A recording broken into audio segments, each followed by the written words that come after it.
Hi guys, if you can hear us in the stream, if the audio's okay, just let me know that you can hear and you can see everything okay. Try to get these lights better. Hey Susan, hey Judy. I didn't catch that. Could you try again? Oh, lovely. Siri. No.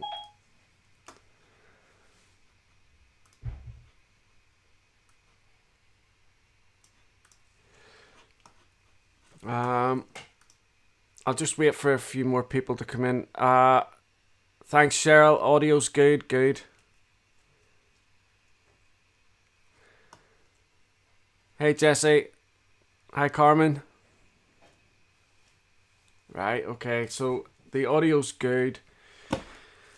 I'll just give it another couple of minutes. It's just turned past. This is a bit hectic. I forgot yesterday was. I forgot like until late last night that yesterday was Wednesday, so I didn't plan this properly. But I had an idea of what I wanted to do.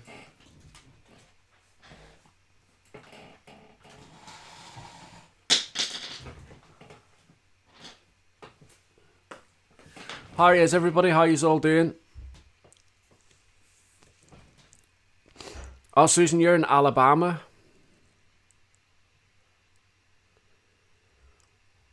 Well, I'm not actually in Ireland. I know I'm Irish. I'm actually in England. So it's 1:30 in the afternoon here. Which in Ireland's the same time. There's no big time difference between... there's no time difference at all, actually, sorry, between Ireland and England. Hi, Mia. Hi, Heather.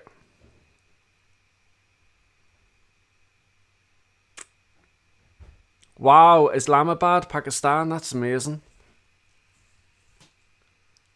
It's funny actually because when sometimes I go on to the analytics on YouTube, and it'll give you like a rundown of not who each individual is or where they're from, but it'll give you like a rundown of like your audience, where they're from in the world, and who your biggest viewership, what country your biggest viewership is from.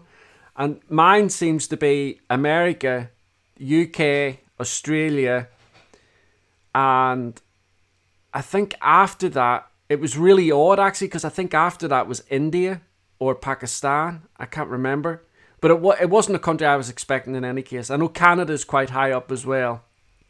But my biggest viewership is America, UK, Australia, Canada, and then, like I say, in around India and places like that, which just blows your mind. But when you look on further down, it'll show you like all these other countries where I might only get maybe 2 or 3 viewers, but it's still crazy to think that this little tiny country down South America, there's 3 people watching my channel, which is amazing.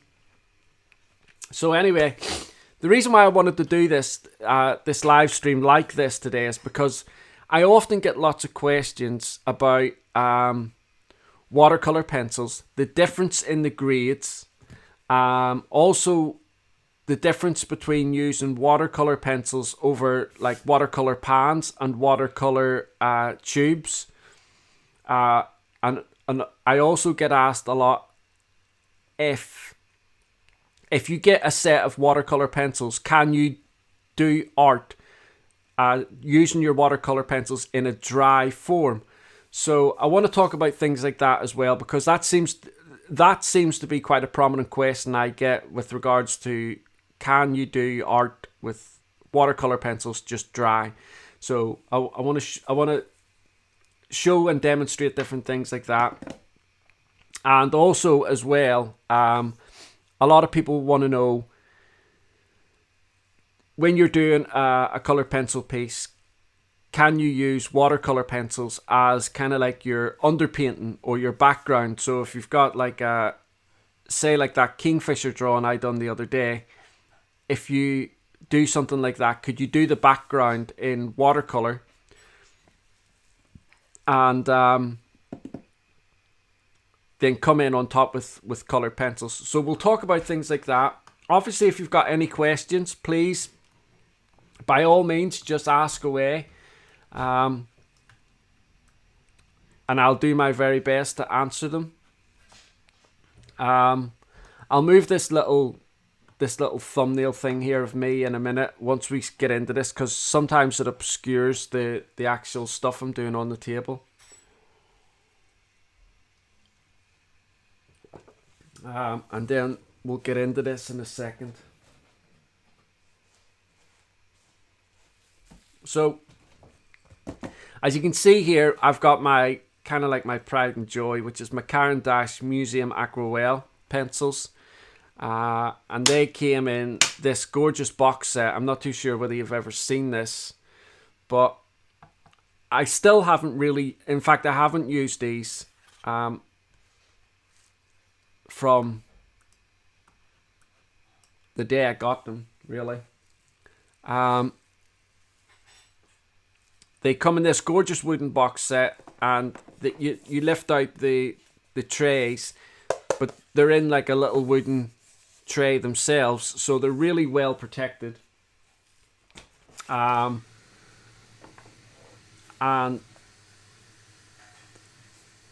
there's another tray at the bottom. But the reason why I've got these out is because what I want to talk about first of all is the different grades of watercolor pencils that you can get. And starting from the inexpensive to this set here, not necessarily in the box. You can get these in just like the cardboard boxes that the Caron Dash Luminance come in. But these pencils here, the Caron Dash Museum Aquarelle, are probably the best watercolor pencils that you can buy.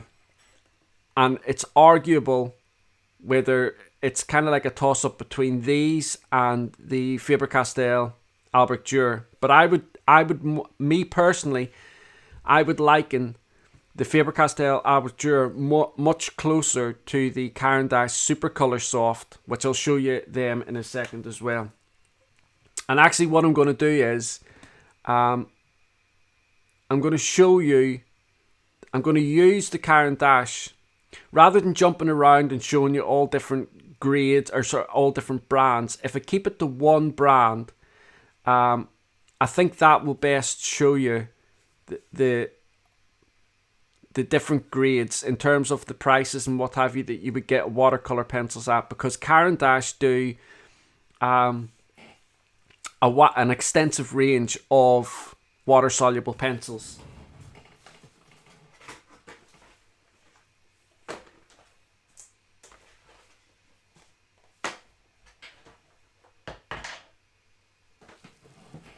So Caron Dash, in terms of the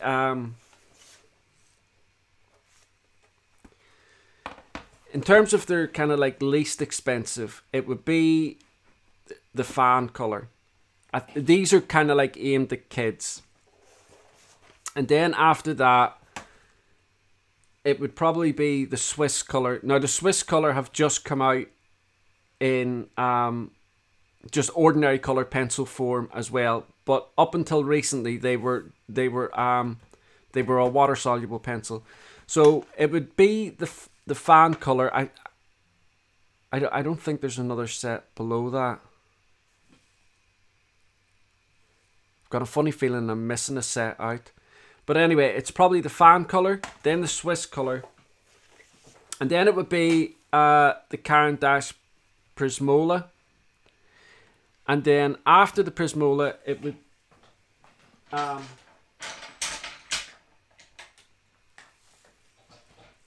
be the Supercolor Soft, and the Supercolor Soft is this pencil. Unfortunately, I have the box, but it's under my desk, and these pencils are in my pencil drawers, so I can't really get them out to show you. But the Supercolor Soft are a really nice pencil. Very highly pigmented, and it's these pencils that I would liken very much to the Faber-Castell Albrecht Dürer. But I've lifted some of these out because I'm going to show you the differences in the pigment strengths. And then after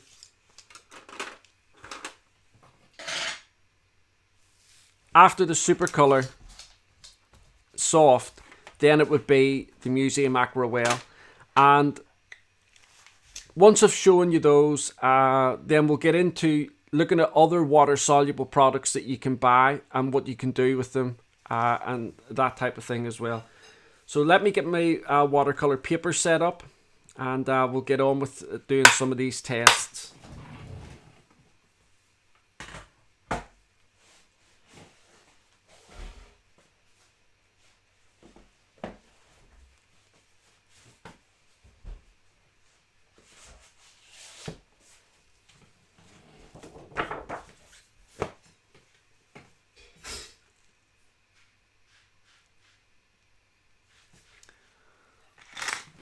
Second.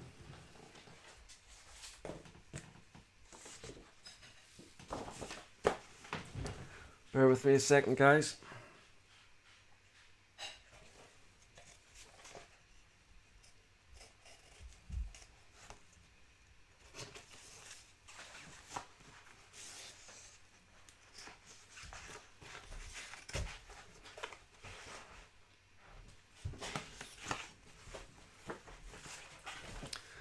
Okay, so let me move these out of the way for you. Let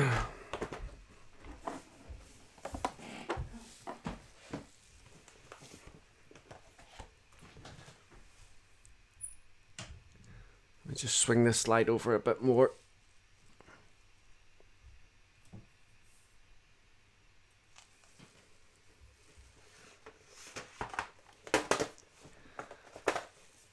Okay, so what I'm going to do is I'm just going to show you different levels of these watercolor pencils and how strong the pigment is when it's activated. So I'm just going to do what I normally do.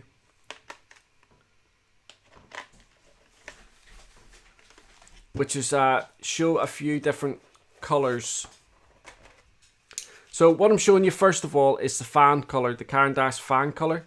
Now the fan color are, like I say, they're kind of like their bottom range one, and they're aimed at children. But what you should be able to see here in this kind of demonstration is the difference between a relatively inexpensive watercolor pencil and then the top of the line Museum Aquarelle. Now all I'm going to do here is I'm just going to put a medium to heavy pressure down of each pencil, and I'll label it at the top here as well, so that we know where we are. And you can see here now, one of the, like I said, one of the biggest questions I get asked with regards to water soluble pencils is tell you what, while I'm at this, just let me move my mug off the bottom there.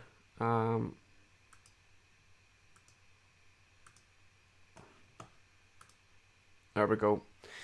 Like I say, one of the biggest questions I get asked, if you have a set of water soluble pencils, can you use them to do in their dry form, just to do like a full watercolor pencil piece?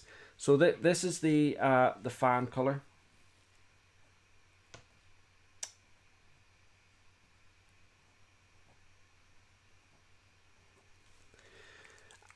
And the problem with doing something like that is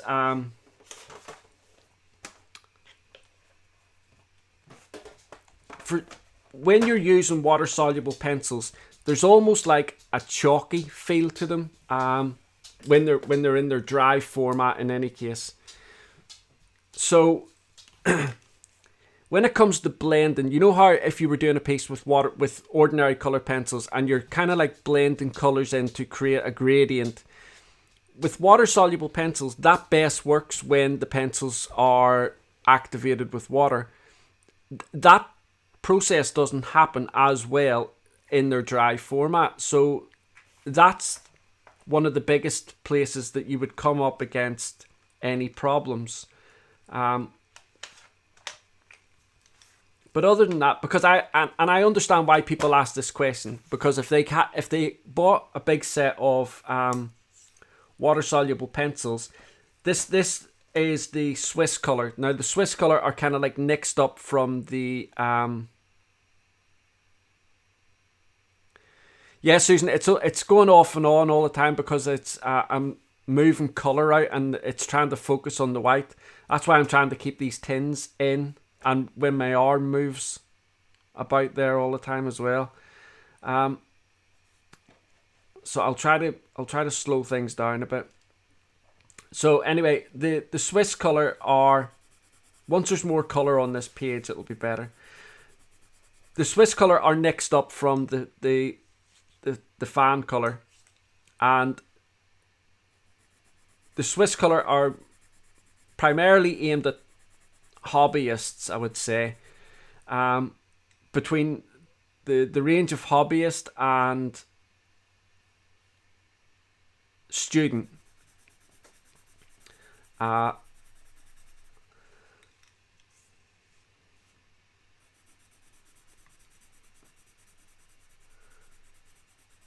And you can already see there in the dry format between the fan color and the Swiss color that there is a difference in the pigment strength that's in these pencils. So just let me write down here Swiss color.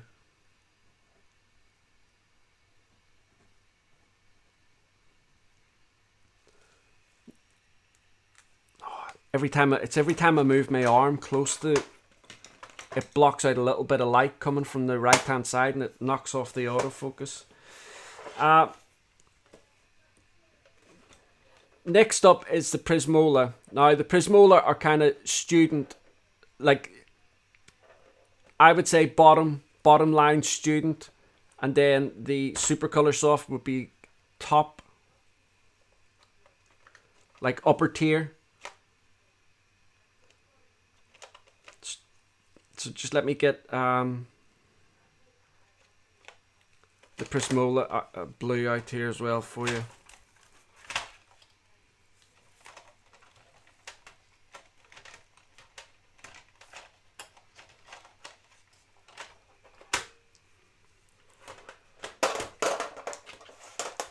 Okay, so next up is, like I say, the Prismola.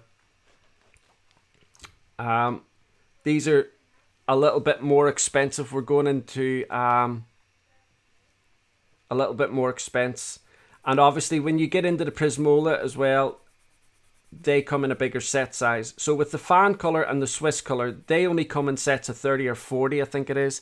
They don't have huge amounts. Wish this autofocus would stop. See, I'm not, for whatever reason, well actually I know what the reason is. I have a MacBook Pro, and the MacBook Pro only has the USB-C connection, which means then that I have to buy like a dock thing for the USB-C connection so the USB ports can go fit into it, which I have. But for some reason, it just has a mind of its own, and sometimes it works and sometimes it doesn't work with the... because ordinarily I would use my camcorder for the overhead camera, which gives a much better, it gives me control of the focus. Whereas I'm using a webcam here, I'm using a Logitech webcam, and I don't have control of the focus. So this is the Prismola.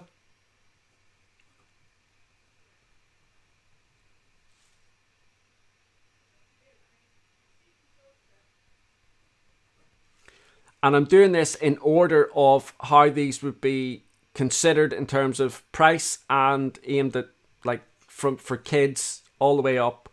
And you can already see yourselves the difference with these pencils in their dry format. So next up is the Swiss color. Or sorry, not Swiss color, Supercolor Soft, which are, in my opinion, these are more comparable to the Faber-Castell Abricture. Now, I have the Faber-Castell Albert Dürer. I only have a 24 set, but I'll show you those later on. Anyway, this is the hang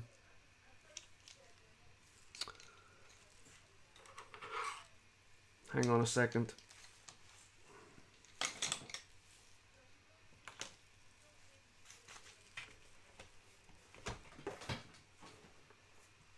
Thought I had more than that. Okay, so I've got different colors here, but you'll still be able to see it. This is the Super Color Soft.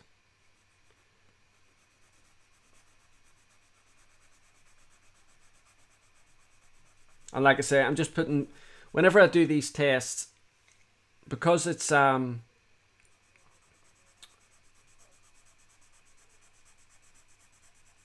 because the test is really the activation of the pencil in its wet format, you don't have to worry about doing light applications or heavy applications, anything like that. Hi there, Pretty Peaches 71. Hi Silka. Sorry, I'm missing loads of people coming in here. So again, here you can see the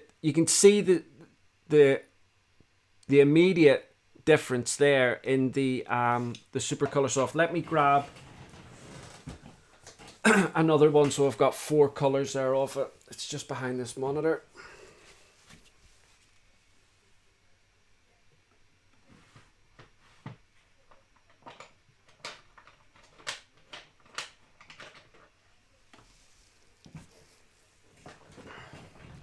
Okay, so I've got a yellow here of the Super Color.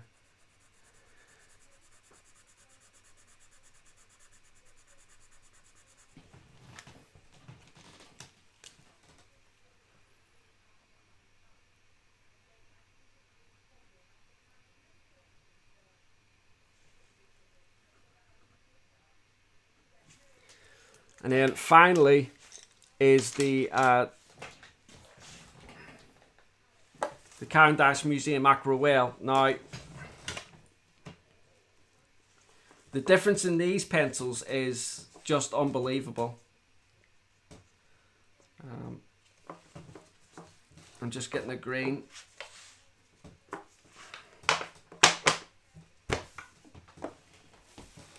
Unfortunately, I don't have. I only have a very, very small desk, so it's really difficult to cram everything in. What I'm hoping to do is, in the summer, I'm hoping to get like a shed thing, like an outhouse in the garden, in the back garden, and I'm going to set up everything out there.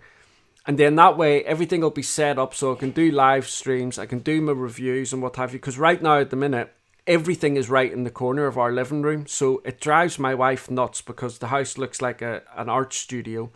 And it's a mess. And I don't have an awful lot of room to do things like these live streams on. So hopefully in the summer, I'm going to save up and try and get one of those little outhouse shed things. So anyway, this is the Caron Dash Museum Acro Whale. And in my opinion, these are kind of like the finest colored pencils on the market. Not just in the Caron Dash range, but on the market. So, and you'll see that certainly once they're activated with water. Now, one of the ways in which you can tell whether you've got a good quality watercolor pencil or a bad quality watercolor pencil, and what I mean by bad quality is if it's got a low pigment in it and it's mainly got like fillers in it instead of the pigment. When it comes to activating these, you will see like pencil strokes underneath it. I'll try and find, I can't even think off the top of my head of a water-soluble pencil that I have that does that. I'll try and find one in a second. But anyway, so let's get on with this. But that's what you would look for. So that's how you would know that you've got like a low-quality watercolor pencil. I don't want to say bad quality. But you can see here, I should be able to move this now. Okay. You can see here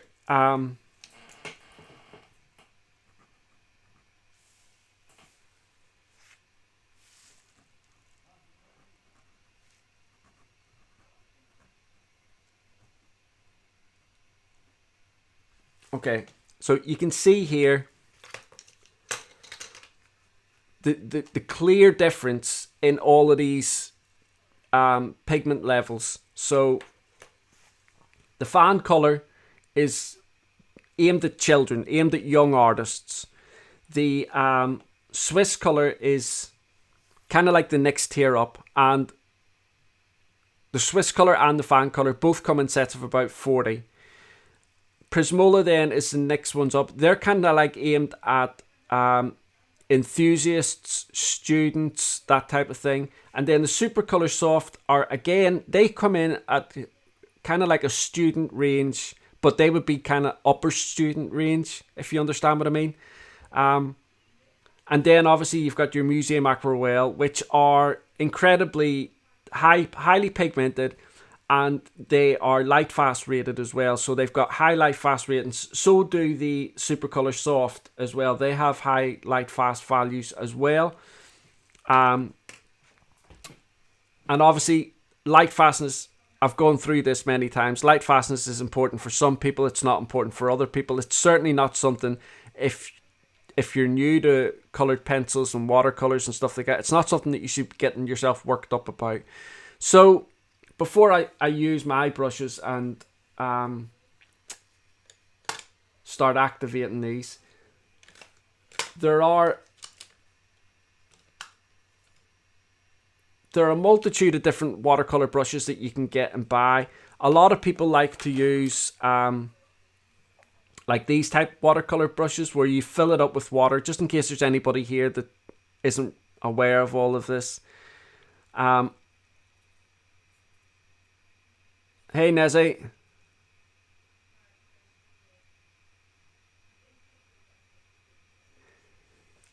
Pretty pages. Do you mean the white pencil for the Museum Aquarelle? Yeah, I do have the white pencil on that is excellent. Let's see, I'm just looking at some of these, see if there's any questions.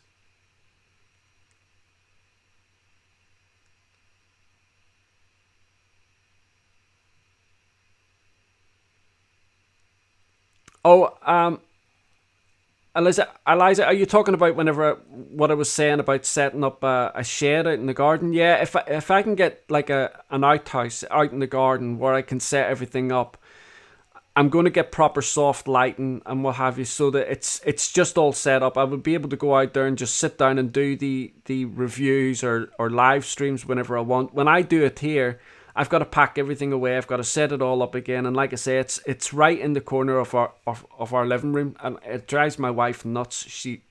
It just drives her crazy. So yeah, I would have proper lighting and what have you, but that's something I've got to save up for. And anyway, these water brushes are excellent for when you're out and about as well. There's one other thing as well before I activate these.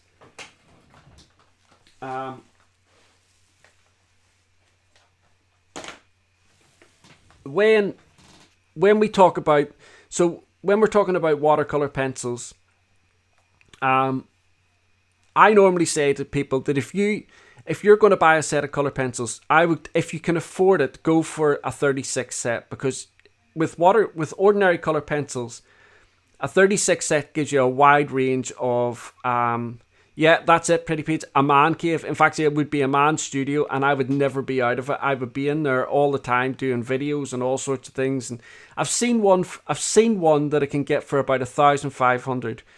And I was thinking about doing a GoFundMe, but then I thought, no, that's not fair, because a lot of people that do GoFundMes, they do it for serious things. They do it for people who have got illnesses and things that they really need the money for. And as much as I would love to have something like this, I would never do. I don't think it's fair to do a GoFundMe for, because it's not essential that I have it. It's just something I want to have to help with the channel. But so it's just something that I'm looking at in any case. So when people ask me about colored pencils, I always recommend getting a 36 set at the least, because of how colors blend with colored pencils. But with watercolor pencils, you can get away with a 12 set and and create a lot of different colors with that because of the mixing and what have you that you can do. One of the things that I suggest if you're a watercolor pencil enthusiast and you love is this little thing here. Now, this is a palette. I've done a review of this. It's on my channel. It's obviously by Caron Dash.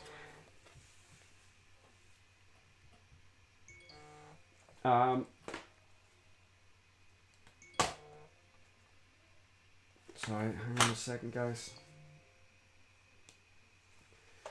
But you can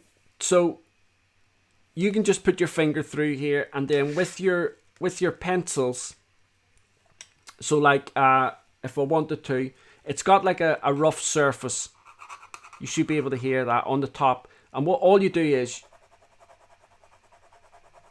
you put some pigment down, and then you grab another pencil, put them down, and obviously you can do this with as many colors as you want. If you are good with color theory and you know about all your mixing and what have you, then you're going to be fine. But this little thing here is excellent. It just allows you to mix all your colors on a palette, and then you're good to go. Obviously, with watercolor pencils, you can do this straight on the paper and then mix them up that way. But I've found over the years that this little palette is invaluable. And if you're a watercolor pencil enthusiast, you enjoy using them, this is a must-have product, I think. And it just completely expands your horizon with watercolor pencils. So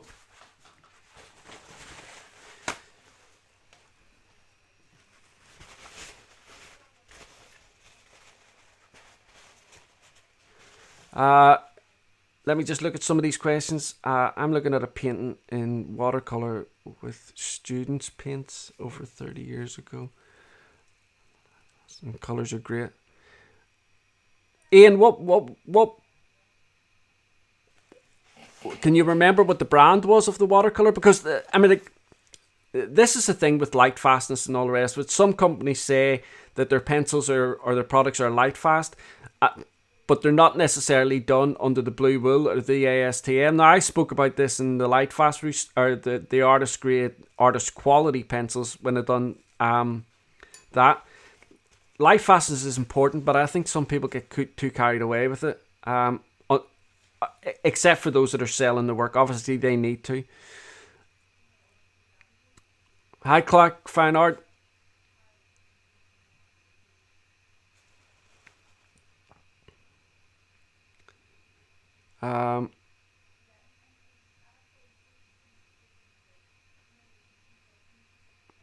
Yeah, the kids haven't moved out properly, you see. Neve, so the only one that was left was Amelia, right? But then Neve had to come back home. She had pneumonia and she was very, very ill, so she had to come back home, and she's now in Jude's room. We only have a 3-bedroom house, and the girls used to share the rooms when they were younger, but they don't share them anymore. And when Jude comes back home for Christmas, Neve and Amelia will have to share the room, which will be a nightmare. But the only time I'll be able to do the room is if they get married or something like that. Anyway, let me show you this. So we're going to start activating these colors. Like I say, the fan color is the cheapest set here, and it's aimed towards children. So now I've put a medium to heavy pressure down on all of these sets, right? So they've all had the same pressure down, what have you. And you can see here that the activation of the fan color, it's not amazing, but it's for who it's aimed at, for children and things like that, it's not too bad. But you can see a little bit of the pencil stroke underneath, not too much. Most of it's going. And some of that might have to do with the heavy pressure I applied on it as well. But you can see there, some of the pigments are more vibrant than others. So that's the fan colour. That's the cheapest ones out of the Caron Dash range. Next one up is the Swiss colour. Now, bearing in mind, This is a 40 set. They're relatively inexpensive. The pigment strength in these pencils, I think, is pretty impressive, especially if you hold it up. Now, herein lies the problem, right? I'm showing you the full Caron Dash water soluble range, and I'm going to show you the Neocolor 2 in a second as well. But I'm showing you the full Caron Dash range from their lowest to their highest end products. I thought it was best to do that rather than mix brands. But it's fair to say that the fan color, the Caron Dash fan color, could be comparable to a lot of other like student grade pencils. Oh, thank you very much, Jody. Thank you so much. I really appreciate that. Ian, so you used the Daler Rowney student watercolors. I've actually got those here because I done a review on those Daler Rowney watercolor pencils, and they were excellent for student range. So you can see there the fan color, the Swiss color. You can definitely see the change in pigment strength. Next up is the Prismolo or Prismolo. Now this set is supposed to be in between the Swiss color and the Super Color Soft, and it's aimed at students. Now the thing about the Prismola is it's a very thin barrel, and therefore it's quite a thin core as well. Ordinarily, watercolor pencils tend to have a slightly thicker core, and I think that's because of the core themselves is quite brittle. So I think that's the reason. But in my experience, all the reviews I've done, watercolor pencils tend to have thicker cores. But this the Prismola brand or pencil seems to be kind of like the very thin water soluble version.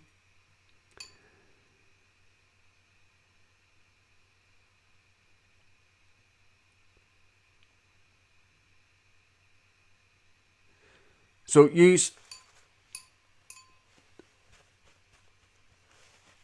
so talking about Eliza there's talking about discussing using a damp brush for watercolor pencils. Yeah, I will do that after I've done this.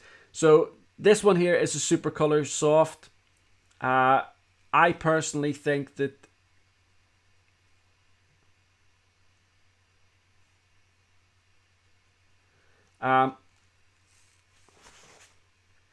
what pencil did I use there? You know what? I've just grabbed hold of these out of the tray, right? And I've just gone to activate this color here, and I've thought to myself, that's not activating. Have I grabbed it? That's a Caron Dash Pablo. But I am an idiot. I must have put it back in the wrong drawer. That's why it wasn't activating. You're going to have to excuse this one here. That's my fault. I lifted the wrong pencil. Hey, I'm Irish. I can get away with these things being stupid. So anyway, this is the Super Color Soft. I think I used a little bit too much water there. Oh, for goodness sake. I think I've lifted...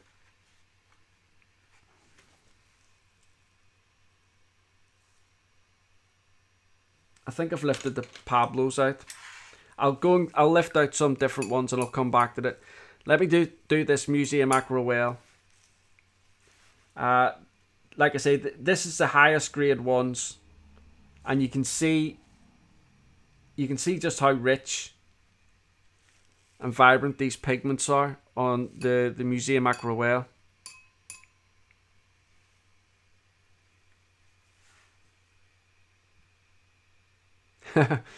I know, Pretty Pages. I try to get these things all set up, you see, and like I said, last night, this morning, I'd said to my wife, or last night I said, is it Wednesday? And she was like, yeah. And I completely forgot. I'd lost track of the week completely.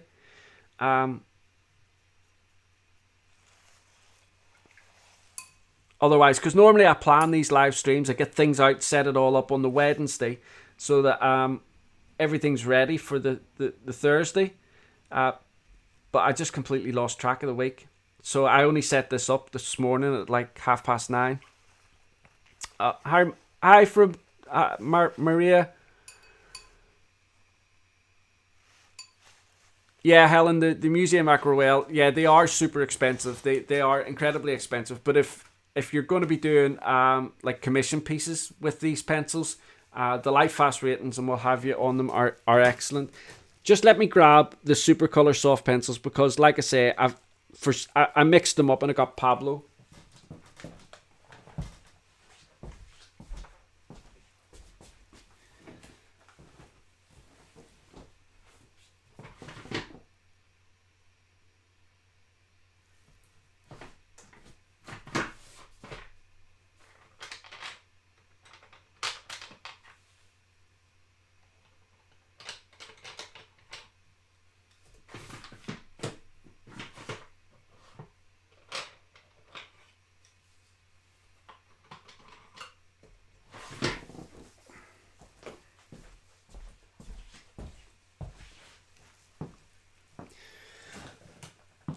Sorry about that. But you can see that where is it?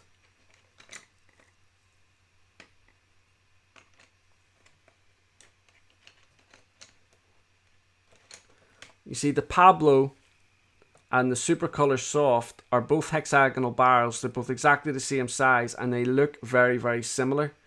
So sometimes when I'm using them, I put them back in the wrong thing. Anyway, I'm rambling. So this is the Supercolor Soft. So let me do this test for you properly now.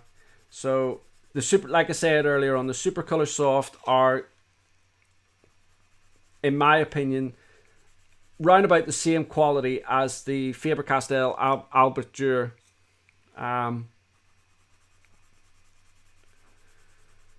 Really highly picked, because the Faber-Castell Albert Dürer pencils are gorgeous pencils. There's no two ways about it. Really nice. So let me try this again.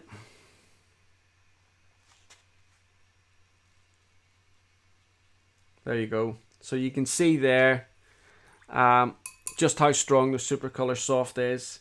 It's not quite the Museum Aquarelle, but it's a really nice watercolor pencil.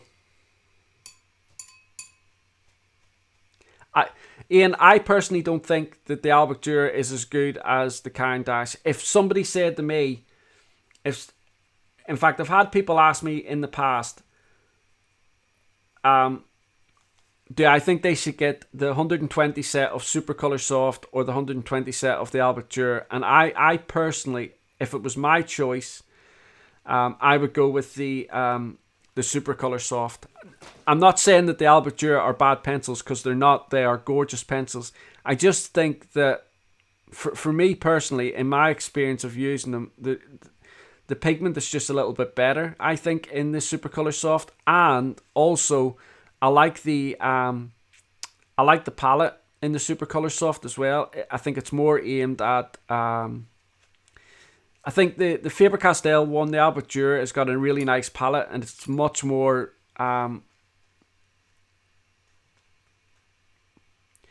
the Albert Dürer one's probably a lot more comprehensive for like somebody new to watercolor pencils. There's a lot more colors that are connected to each other. I think the Supercolor Soft, the reason I like that is they've got a lot of really gorgeous greens in them for the botanical work, that type of thing. Hi, Dawn.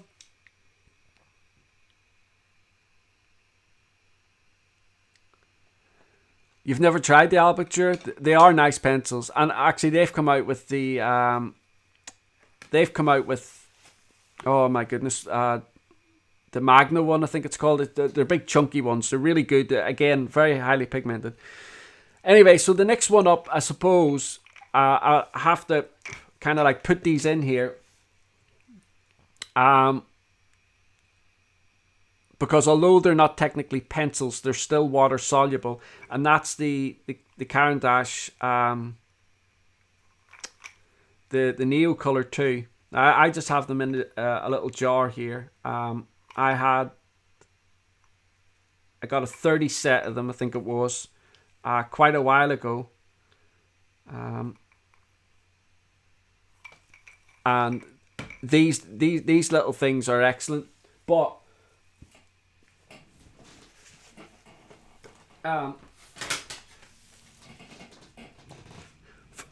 if you're going to be using like the likes of these Neocolor, this is where the palette comes in really handy, because then essentially what the palette is doing is it's turning these into watercolor pans. I know they're not pans, but you know what, you get what I mean. And I just think this little palette just gives so much versatility to water soluble pencils, regardless what the brand is that you're using. So let me just show you the pigment strength on these, because a lot of people look at these and they think that they're very childlike. When you look at them, they remind you of the crayons that we used to use as kids, but they're far from it. They are excellent, and for those that are interested, they are they have got light fast gradings on them as well. So anyway, let me show you the strength of these.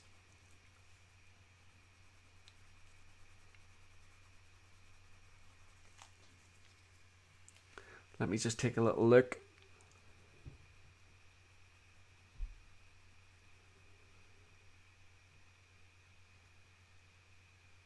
So, Ian, what do you mean pencils? Are you talking about ordinary traditional coloured pencils, or are you talking about water soluble pencils? You want to invest in a good set. When people ask me for my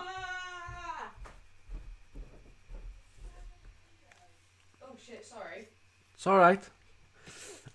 When people ask me about investing in a set of pencils, one of the first things I ask them is kind of like, what genre of art do they enjoy doing? Because I think, for argument's sake, I think the Caron Dash Luminance are the best pencils for, like, if you are a portrait artist. I think the colours that are in the luminance range are perfect for portraiture. If you're into like landscape art, I think the Derwent Lightfast pencils, they are perfect again for landscape work. There's a lot of really gorgeous colours in there, but there's such a wide range of pencils that you can choose from. It's unbelievable.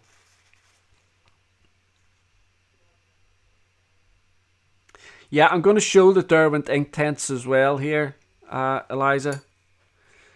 So anyway, this is the Neocolor 2, and like I say, the pigment strength in these is phenomenal.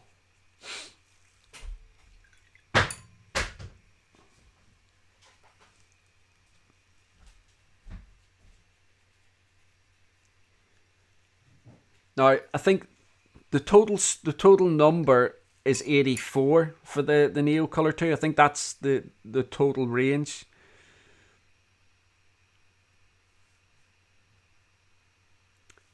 Yeah, Maria, the chunky Albacture are really good for covering large areas.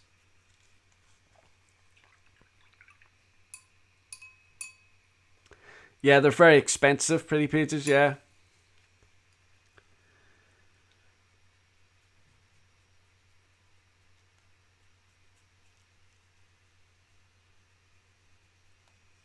So there you go. You can actually see there that of all the pencils that I've done, so the fan color being the least expensive, you can clearly see that they are the least pigmented as well. And then with the Swiss color, a slight increase in pigment level. And then again, when we go up here to the Prismolo, it's again, definitely there's a definitive increase in pigment level. You're going to have to excuse the mess that I've made down here, but unfortunately for those of you that just joined me, I selected Pablo pencils instead of the Supercolor Soft, and made a mess there. But it just shows my Irishness, so that's quite good. But these bottom four here, Supercolor Soft, again, a really good pigment level in the Supercolor Soft. But then when you look at the Museum Aquarelle, you can clearly see how strong the pigment is in the Museum Aquarelle. But then when you look down at the Neocolor 2, the pigment levels are very, very similar. And so if you're looking for water soluble products, that's something worth considering, especially when you're looking for, all you're looking for is just bright, vivid colors, and you're not really interested in light fastness. Although, having said that, the Neocolor 2 do have light fast grades on them. So they're obviously not as light fast as the Museum Aquarelle, but they do have a light fast grade on them.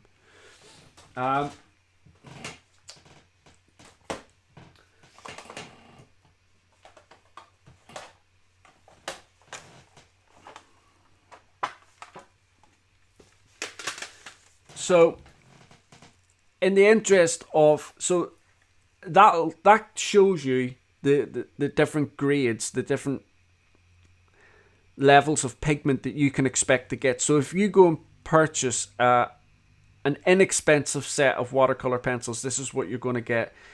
Around about this type of level of pigment. You invest a little bit more money, and then you're going up into the Prismola and the Supercolor Soft or the Faber-Castell Albacture. Now,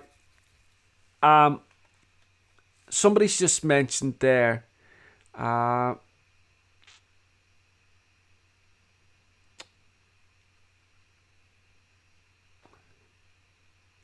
yeah, Maria, I only need the 24 set. That's the big thing with water-soluble pencils or crayons or anything. You only need a small amount of them. So long as you're okay with your color theory, or at the very least you've got one of those little color wheel things. I was just looking for mine here. Oh, there it is. If you have one of these little color wheels, then they help you understand what mixing colors are going to give you.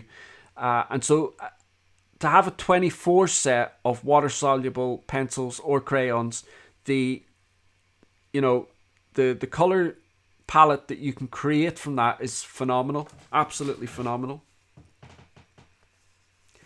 Right, so if you wanted to sharpen your Neocolors, oh my god, you can just see a Snickers wrapper in there. I'm sorry. I was a greedy pig earlier on, and I had to have something to eat. So, if you want to sharpen your Neocolor, you can literally just put them into a sharpener. Where's the big end? And sharpen them that way, just like you would do a pencil. The only thing about that is you waste quite a bit of the. I mean, all this coming out is watercolor. So what you could do is, if you're going to sharpen it over like a little pan and let the flakes drop into it and use them, which is what I should have done there. But you can see there that I've sharpened that, which is going to give you obviously a little bit more control, allow you to get a little bit more detail and what have you. And also, if you look on these Neocolor it's got paper around it, obviously, to protect when you're using them. But the little arrows here allow you to take a little strip off at a time, so you don't necessarily have to take the paper off in its entirety. You can just take off little bits at a time as you need it. So let me just show you, because I need to take a piece off.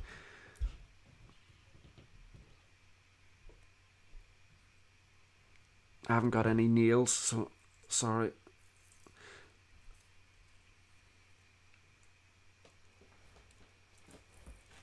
So you just roll it off like that. They've kind of like got little perforations around them, and then you can just sharpen that as much as you need. But they're very, very easy to sharpen. Sorry, this is going to focus in a second. There you go.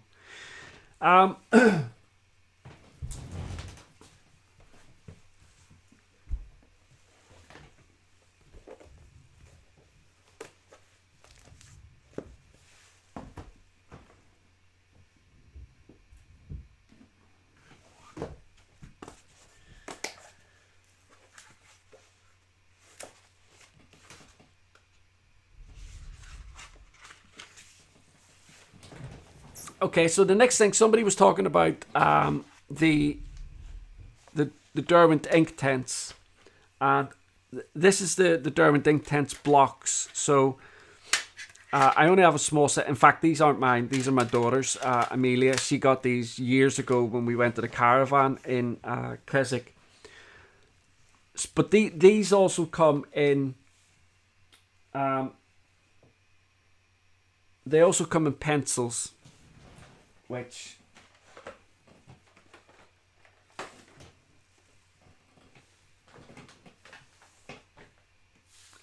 I do have somewhere, but I've misplaced them. But they do come in pencils. The good thing about the Derwent Ink Tents is that although they're water soluble, they're not watercolors. So in other words, if I come back in here, okay, so I activated these watercolors not that long ago. Are you off, Pretty Pages? Thanks very much for stopping by. I really appreciate you coming in and watching the video. Thank you so much.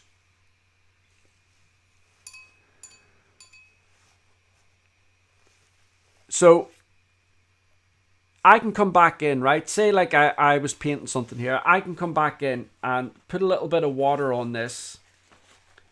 And you can see there that the watercolor has lifted off because I've reactivated it with water, and I'm lifting it off like this. And if you keep working like that, you can keep lifting little bits out with a little bit more water and things like that. Now that's what you can do with watercolors. A lot of people say, you know, watercolors aren't forgiving, but they are to a certain extent. Ink tents, however, are completely different. They are essentially ink in a pencil or a block. And so when you activate it and it dries, it's just going to dry like ink. But that plays into their versatility in that you could, a lot of people go and get those like those sack bags, those canvas bags that you would get for going shopping into Tesco's or Sainsbury's or Walmart or whatever, and they paint with the ink tents blocks or pencils on these bags, and they're permanent. I think you might need to put like a covering over it, but for the most part they're permanent. Lots of people use will get like a blank set of Vans trainers and do like a design on them with the ink tents pencils as well. They're very, very versatile, but they're highly pigmented as well. So if we look at these blocks, I've just got a watercolor pad here rather than save me going through these blocks all the time. You can just, let me get that black off. You can use these blocks as I'm using them now, and when you get a set of them, you'll have these little wells here that you can do your mixing in, just like you would do any other watercolor set. But you can see here just how vibrant they are. Some people, if you're doing like a large area, if you're trying to do a large area,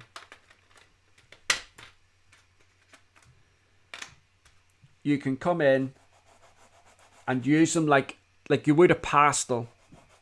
Cover your area like a background or something like that, and then come in with your watercolor brush, and that looks quite bitty at the minute. It doesn't look very like it's covering the area, but because the ink tents are so pigmented, that soon changes, and you can see, you know, using the block like that,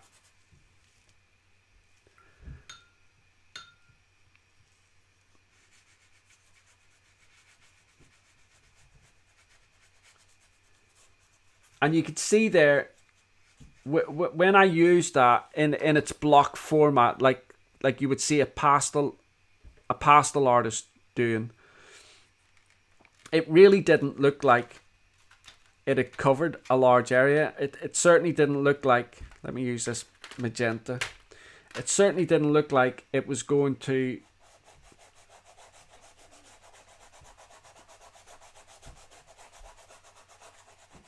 you see, I mean, you're not using an awful lot there. That's not and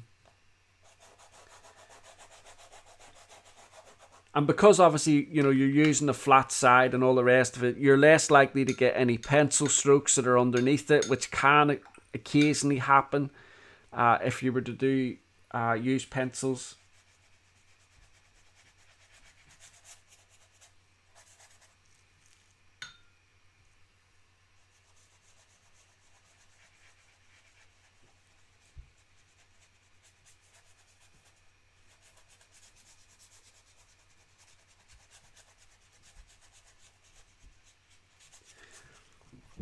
But the Derwent Ink Tents they're excellent. Whether you get them in their block or whether you get them in their pencil format, it's they're really, really nice to use. Let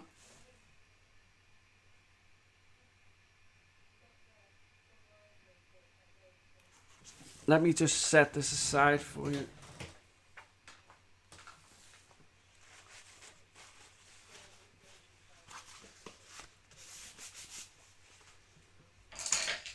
So while we're on the subject of like watercolor pencils, and I suppose we're giving Derwent a little bit of love here, just let me move these ink tents blocks. Derwent have some of the most unique pencils in their range, and that is the Derwent drawing pencil. I'm sure you all know the Derwent drawing pencil. They are gorgeous. They are the palette is just beautiful. This is one here, Mars Violet. I'm actually using it in that portrait, that dog drawing that I was doing of the Labrador. But the colours that are in this 24 set are remarkable. They also have another 24 set of water-soluble pencils that are equally remarkable, and that's the Derwent Graphitone. Now, the difference between these and watercolor pencils is that obviously you're essentially working with colored graphite. Now, other companies have come out with similar products. Staedtler have just recently come out with a set that is colored graphite. Caron Dash have done it as well with their Technolo, I think they're called, range, colored graphite, and so has Spectrum Noir. And out of all of the other companies that have tried to replicate the Graphitone, the Spectrum Noir, I think they're called Color Tint. The Spectrum Noir Color Tint are the best and the closest that I've seen to the Derwent Graphitone. Let me just show you how the Derwent Graphitone look like and just how vibrant they are. So, and bearing in mind they are graphite, you know, they're colored graphite. So this one here is aubergine, and when you lay them down on watercolor paper, they look quite muted. They don't look like they're very colorful. This one here is autumn brown. So again, it doesn't really look much to write home about that. It just looks like a really dirty brown. This one here is slate green.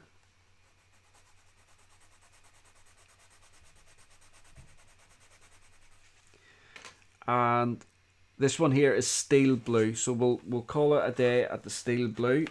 I mean, like, just for the Graphitone, not for the live stream. But you can see, looking at those, looking at all those colors, you know, they don't look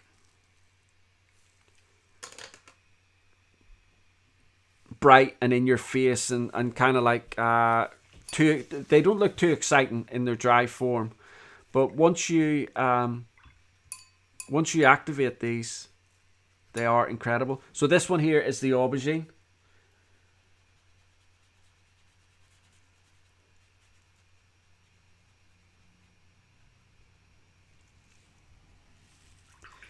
And then this one here was the autumn brown, I believe it was.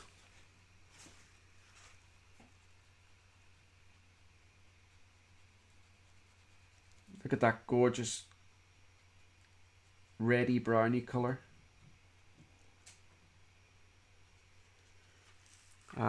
This one here was slate green.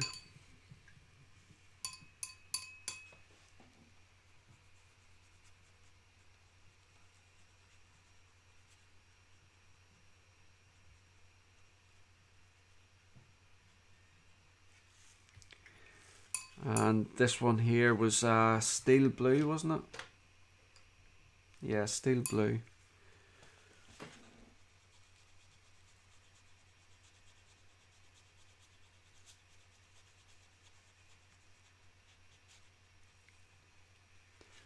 So you can see there the very, I mean, just the transformation once these colors are activated.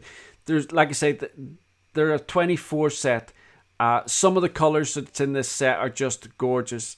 Yeah, Eliza, the Mars Violet in the Derwent drawing is just gorgeous. It's one of my most favorite colors of all the color pencils. All right, Whip Sisters, thanks very much for stopping by. Really appreciate you coming on and watching the live stream. Thank you so much. Really appreciate that. But you can see there just how vibrant they are. I personally think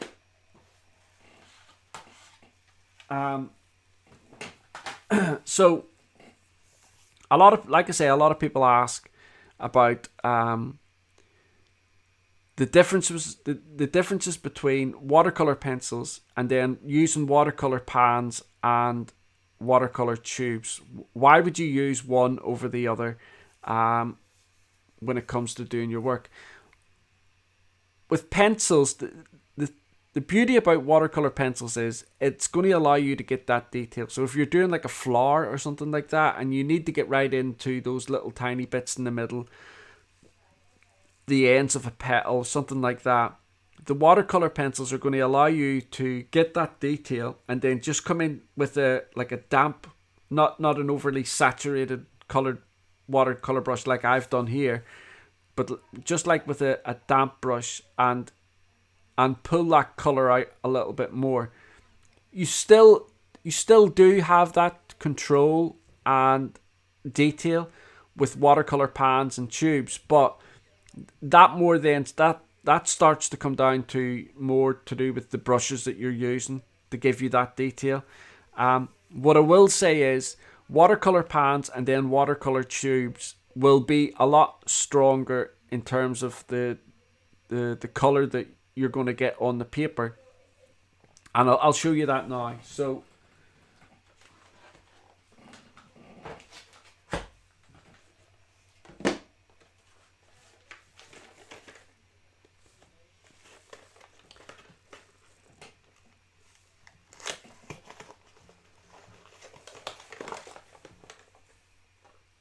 I've got a relatively inexpensive set of watercolor pans, which I have to review yet, and it's from Artify.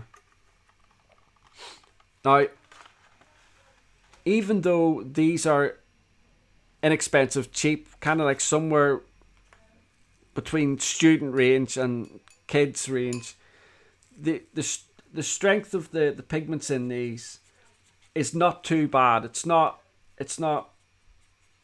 amazing, but for what you pay, what you get, the pigment strengths aren't too bad. So you can see here, just with that purple there, the pigment strength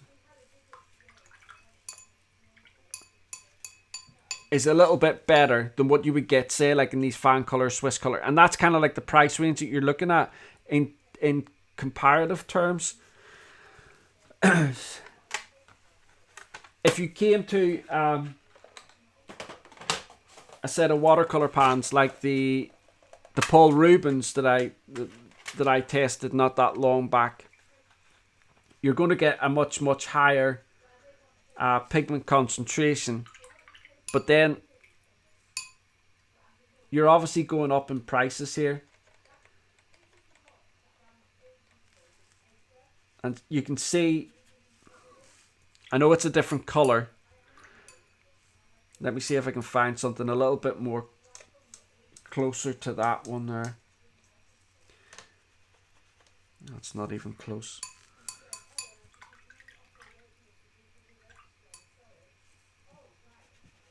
You can see, I mean, you can just see with the Paul Rubens, but like I say, you're going up into a much higher price bracket. A lot of watercolor artists prefer tubes. I've got a lot of tubes here that I purchased recently because I wanted to try and learn more about watercolors and learn more about the differences between watercolor pencils, the type of ink or pigment, sorry, that it gives you on the paper, and obviously as well the difference between watercolor tubes and watercolor pans, because a lot of watercolor artists will tell you that the tubes are better, not necessarily stronger. Hi Nichols. Not necessarily stronger, but you've got a little bit more versatility with them. I guess, you know, it's down to personal preference, but I got all of these Winsor & Newton ones just to try and help me understand. And I think there's a couple of, like the higher end ones there from Winsor & Newton as well. But then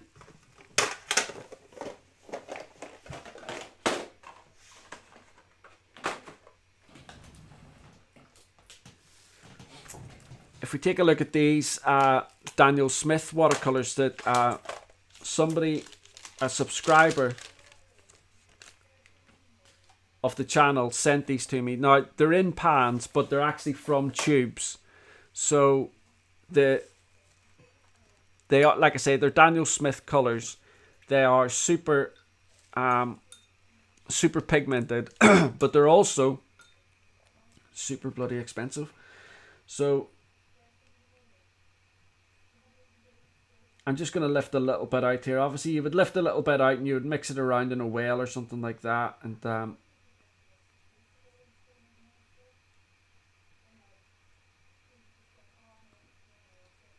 get your color like that.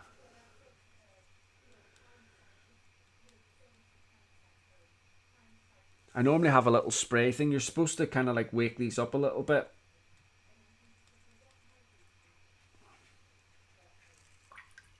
Hang on a second.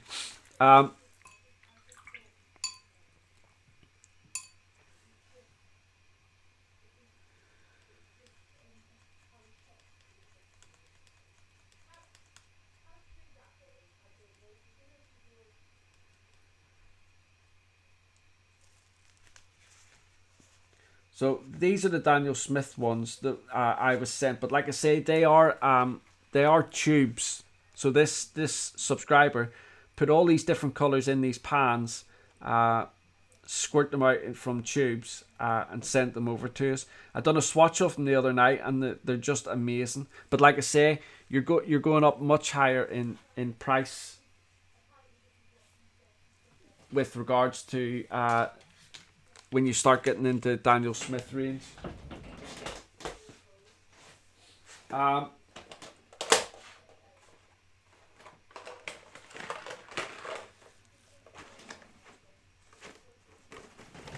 The other form of watercolors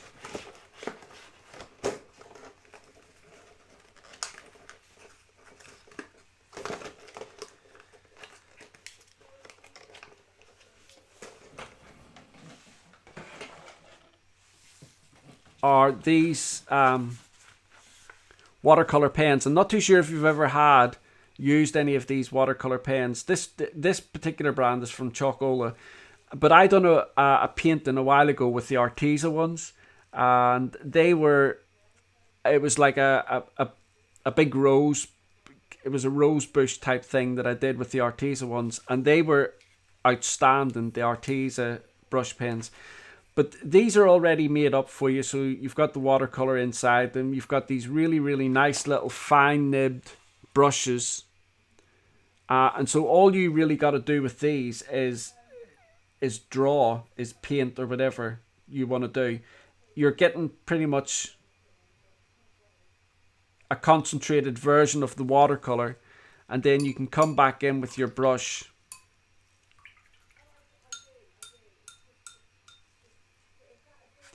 and like pull it out further. And for the price of these, and the what I like about these is the portability, really, the ease of use.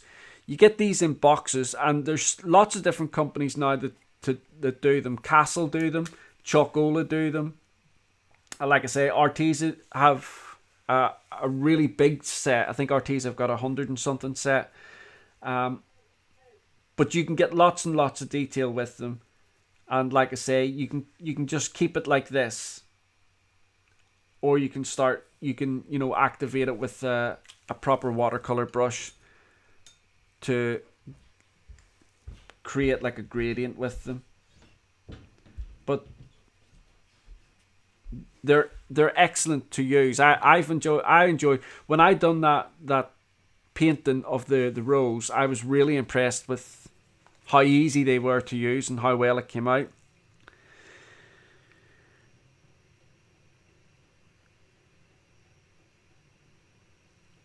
So just let me have a look over these questions. Oh, and I was asked questions the other day. I'm not even sure if Derwent still do these. I know they do them with the graphite pencils, but Derwent have these Aquatone. I would have to check on the Derwent website to see if they still do them. I know they do the Graphitone. I've seen those, but the Derwent Aquatone, I think, were supposed to be a little bit like the Neocolor, but I have a funny feeling that the Aquatone was maybe out first. But again, with these, you just use them. They're much thinner than the Neocolor, so if you put a Neocolor beside it, you can see there it is thinner, but obviously much longer. I've had these for absolute years, and I've not really used them very much. So, and then you have the Graphitone, which are just water soluble graphite. Now these are really nice because if you're doing like a graphite piece, I've seen lots of artists like this one here. Sorry, this one is 6B, so quite dark, and then this one is 2B. I've seen graphite artists use this as like a for their backgrounds, to do like really super dark backgrounds, and then they will fill in the rest of their work with just the graphite pencil. And obviously because it's water soluble, you don't get that sheen, or glare or anything like that when you apply the water. There are obviously lots of different types of water soluble graphites out there that you can get, some better than others. I don't think these Graphitone were had artist. They're not like what you would call artist quality, but you can see there.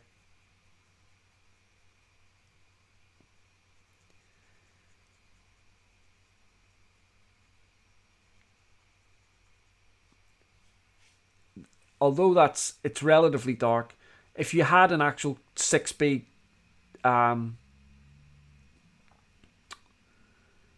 pencil, you would probably get it much darker than this. So these are all just different things, different methods, experimentation. Especially if you enjoy a lot of mixed media art, which I do. I think my preferred method for doing art is using alcohol markers and then coming in with pencil. Although having said that, I have more recently very much enjoyed just colored pencil work. Heather asks, any thoughts on Winsor & Newton watercolor markers? I have not got a set of those. I have used them. I've only used like one or two. I think I got it in a what do you call it? A magazine. I think it was kind of like, you know, the way sometimes magazines give you these like single pens or pencils just to try out. I think I got it through one of those, and I tried them. Oh,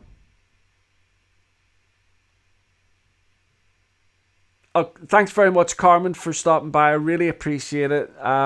Thank you so much. But yeah, the pigment strength on those Winsor & Newton watercolor markers is very, very good. I haven't done an awful lot of research into them because I haven't reviewed them yet, but they're quite expensive. I know that, especially if you buy them individually. They're quite expensive, but Spectrum Noir, they came out with a water.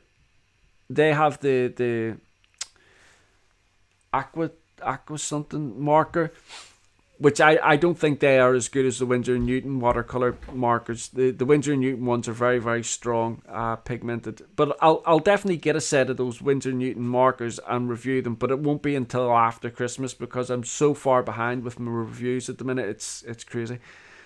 Hey, Wandering Star. Didn't notice you come in there. Have you been here a while, have you? I'm sorry, guys. I've missed so much out in the chat because I've just been rambling on. I need to try and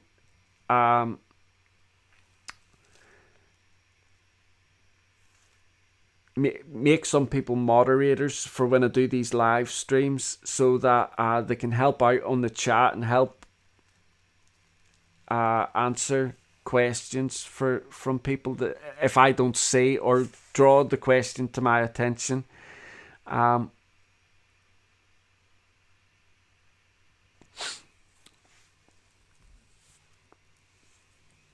So if I were to choose, because Maverick Mayhem there has just asked, so budget friendly Caron Dash, Faber-Castell or Derwent. If I were to choose, I would definitely go for the Caron Dash budget friendly all day long. Faber-Castell used to have a set that was called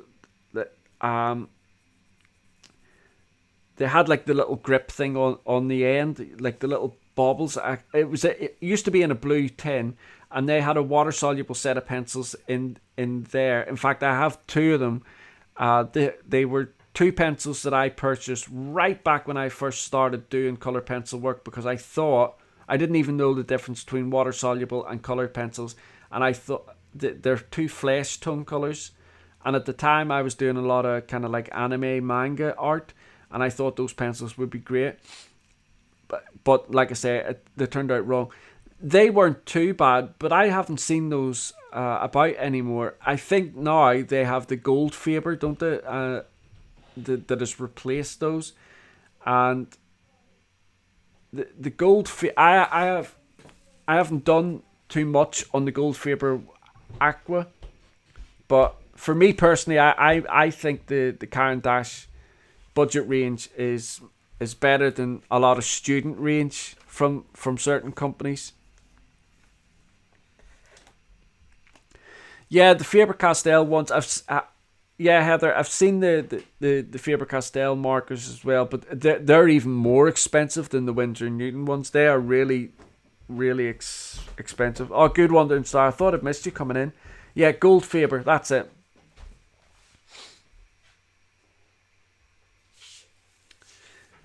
The most budget friendly of the Caron Dash one is the Swiss Color.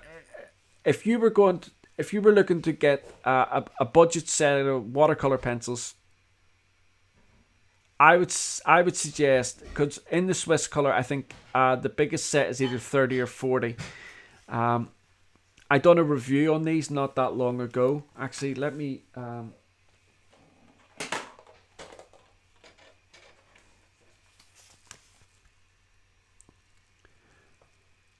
all the prices are on there.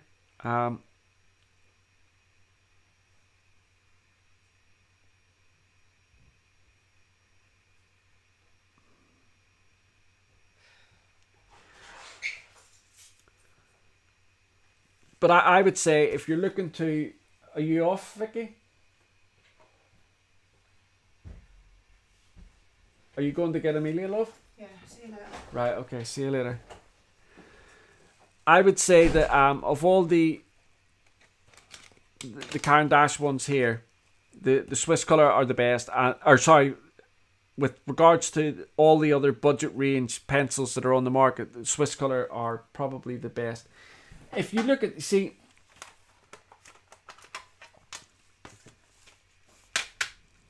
I've never held all you guys that have watched me for long enough now know that I love Derwent products. I've used a lot. In fact, actually, I think I have nearly every product Derwent have.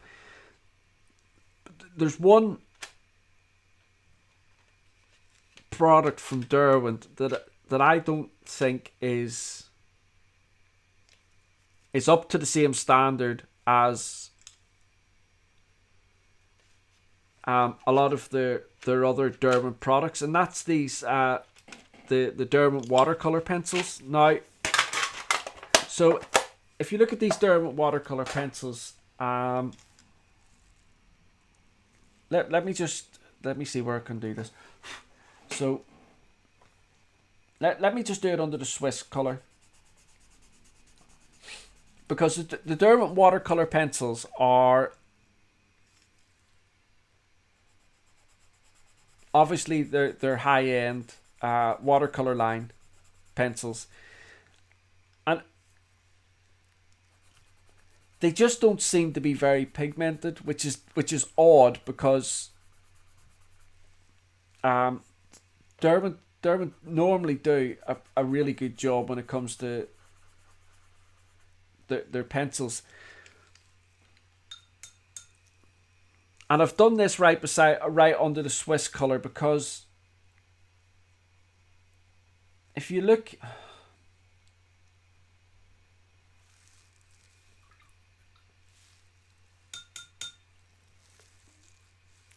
here, right? So the Derwent watercolor pencils are their only watercolor pencil, really. Obviously, if you excluding the Graphitone and the Derwent Ink Tents, because they're not essentially watercolor pencils, they're water soluble graphite and ink. But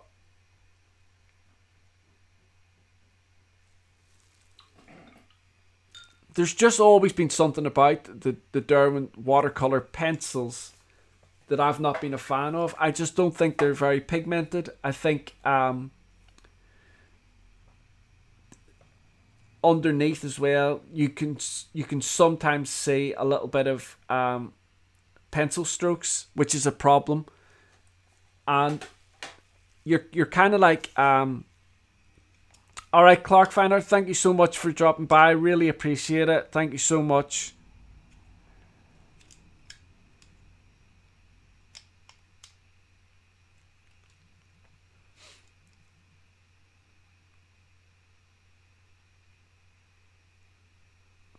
Yeah, that Eliza, that seems to be the story with a lot of products actually, but certainly with the Derwent products as well. That the products from a long time ago are much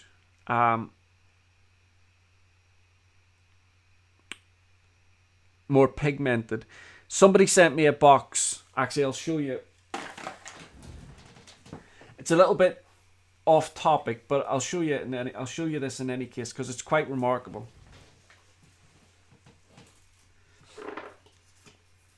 And I know a lot of people say that Derwent replaced the ink tents, or their watercolor pencils with the ink tents, so that's why they came out with the ink tents. But it's a completely different medium.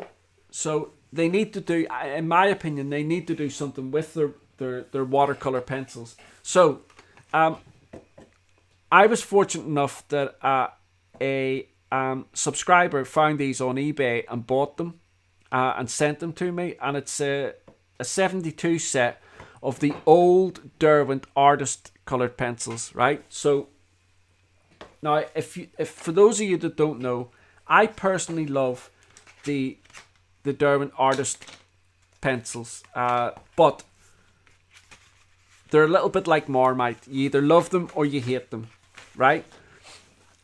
And one of the reasons why a lot of people don't like them is because I don't exactly have the best colors to hand here. Where is it? Okay, I'll just use these colors that I have. Anyway, so these are the new Derwent, like the current Derwent artists. A lot of people don't like them because they're not very pigmented, right? And the core is quite hard. For me, so when I talk to people about the Derwent artist pencils, I say that they are best suited for color pencil artists that love to use lots of layers and build up their work that way, with lots of layers. The core on the Derwent artist is amazing. I think it's really strong. It holds a point for a long time. It's not super pigmented or anything like that. But then when you look at the Derwent artist, the exact same pencil from goodness knows how many years ago. So I'm going to try and use the same colors, right? What did I use? So I used Van Dyke Brown. Where's that? I'm going to have a trouble here because I don't have the color names on them. Right, okay, so let me... Right. So I've got similar similar colors, right? But this is the Derwent artist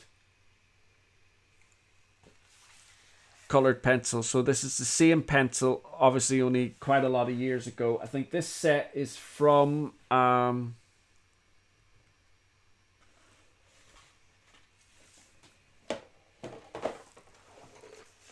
not too sure what date. 1972. Okay, so these pencils were around in 1972. Says there, this case contained the full assortment, 72 shades when factory packed. There's all the color names on the back. It says, we recommend the use of a sharp pen knife or razor blade in a suitable holder. So it's, could you imagine a pencil company saying that now?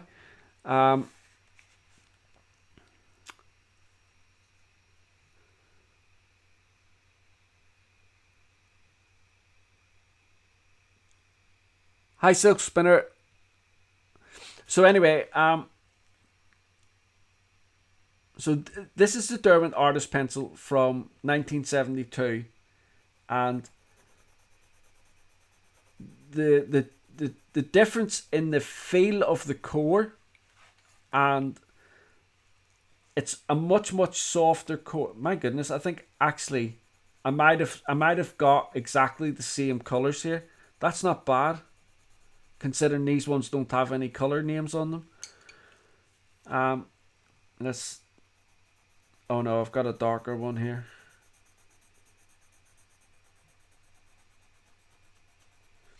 But these pencils are very different over the Derwent Artist of today. They're much heavier pigmented. The core is much softer as well.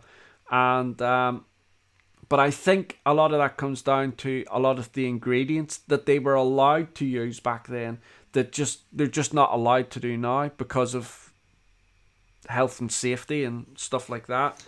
I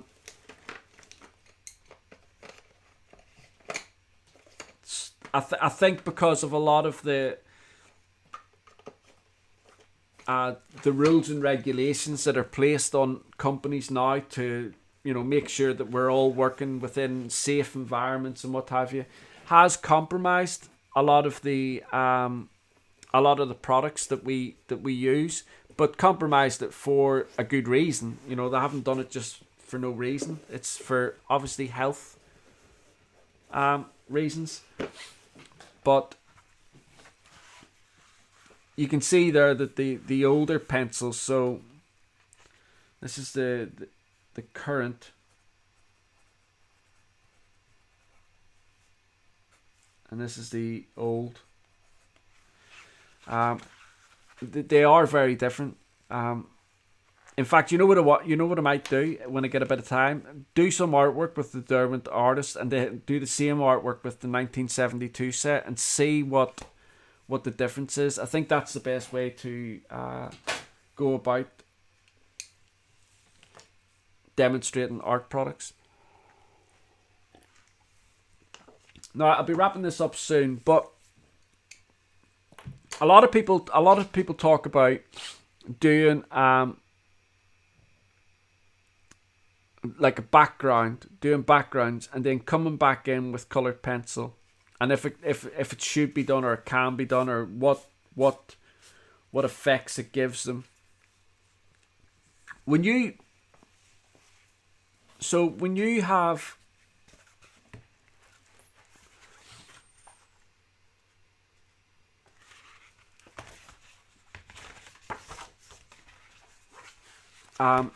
when you have a page and you are going to say you want to do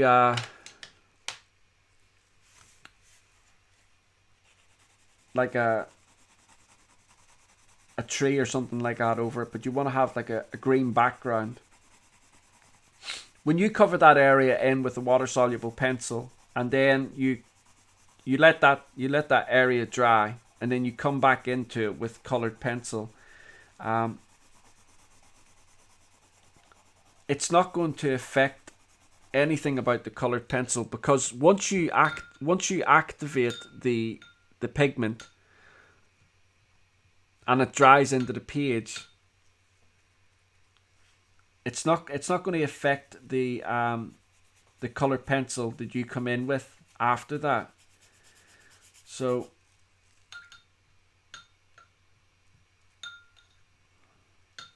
I know, but with regards to using water soluble pencils in their dry format to do art, I personally don't think it's a good idea. I can remember I asked an artist when I first started. When I first started art, I asked a YouTube artist. I'm just gonna let this dry. I asked a YouTube artist if basically the same type of question. I couldn't understand why with coloured pencils, you would use the coloured pencils, then you would come in with odourless mineral spirits and basically break down the pigment into like this painterly format. And I used to think to myself, what's the point in doing that? Why not just use water-soluble pencils? Because you're going to do exactly the same thing, only instead of using odourless mineral spirits, which everybody is saying, you know, you shouldn't breathe in, you shouldn't leave it out in case your cat drinks it, that type of thing. I couldn't understand what the difference was and why people did it that way. But it's down to the finished result. It's down to how the coloured pencil looks over watercolor pencils, and I think that's, at the end of the day, that's just a personal preference. You're going to have to be able to look at that and see which of those works best for you. I've heard. So Heather says, I've heard different views on using watercolor pencils on wet paper or over wet watercolor, that it can damage the pencil or crumble the core. All right, I know what you're talking about. So what Heather's talking about is a lot of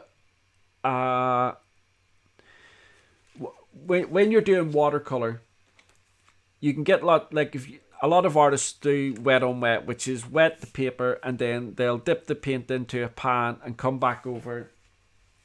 Let me show you what I mean. Just for anybody that's here that may not know what I'm talking about, let me demonstrate this. So what Heather's talking about is, if I wet this paper,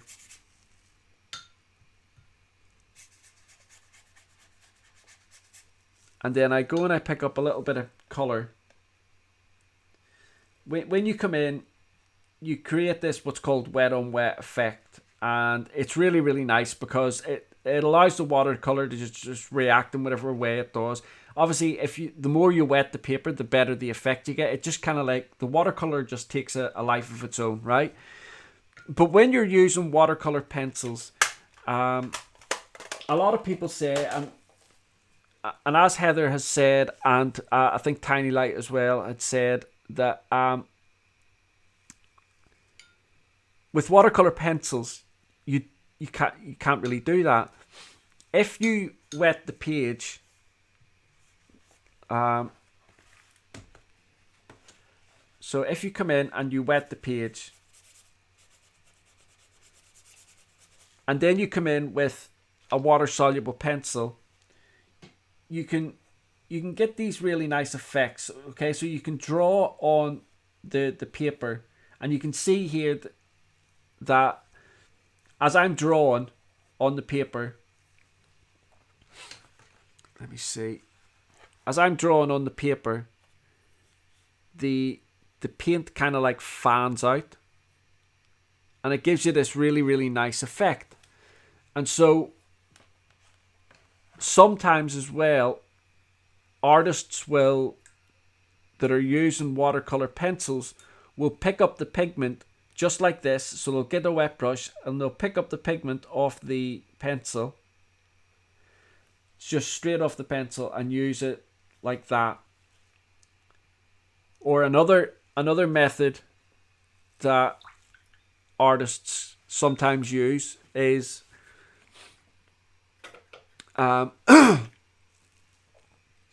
if you wet the paper,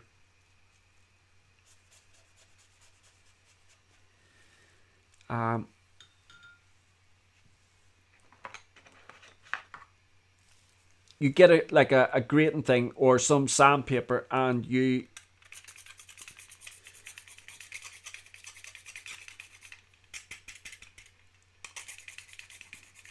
I'll show you this in a second. I'll put it up to the.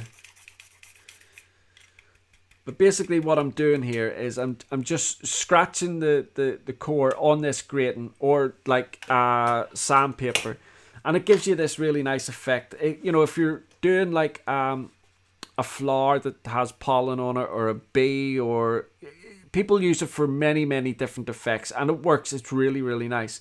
But I think what Heather was asking is, or what Heather was saying was, a lot of people debate whether doing this type of thing, you know, putting your watercolor pencil into the actual water, whether it destroys the core of the pencil. And the only time that it will damage the pencil is if you, when the core is wet like this, you then put it into a sharpener and you try to sharpen it, it'll just mash up the core, because essentially you're using a soft watercolor pan. Once you've done this type of activity with your watercolor pencils, you must let the core of the pencil dry properly before you then start to sharpen with it. And if you do that, you're not going to destroy the pencil at all.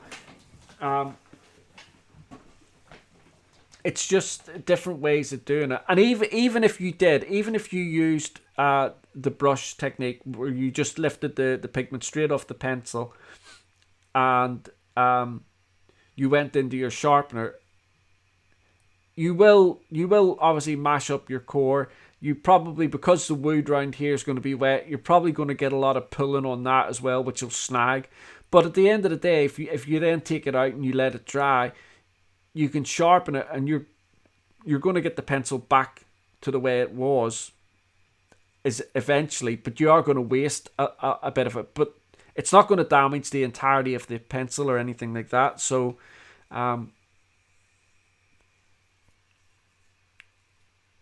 so you can't, I mean, I can understand why people don't want to do that, because when you see, if people oversaturate the core of the pencil, you know, it looks horrible, and especially if you're oversaturating the wood tip of it. And for people a little bit like myself who've got OCD, I know you wouldn't think I have OCD with the way this table is, but I just don't like seeing things like that. I don't like destroying art products. I hate that. So I think I've helped to answer that, Heather. It just depends. You've just got to be careful. And if you're going to use any of those techniques with a watercolor pencil, just wait until the core dries before you try to sharpen it. That's where all the problems occur when people do this.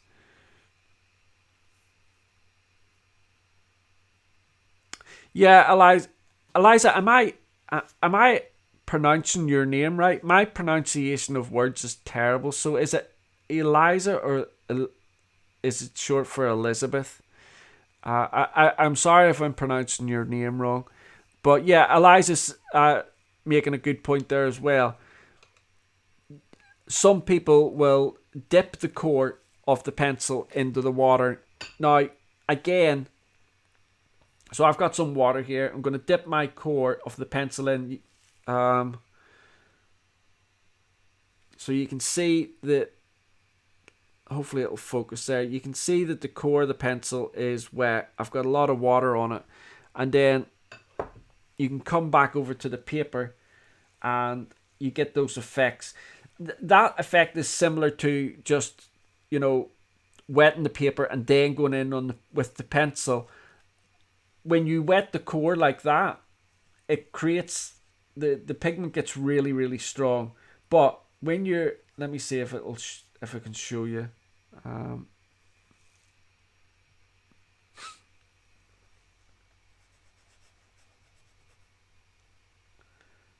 It's not really happening with this.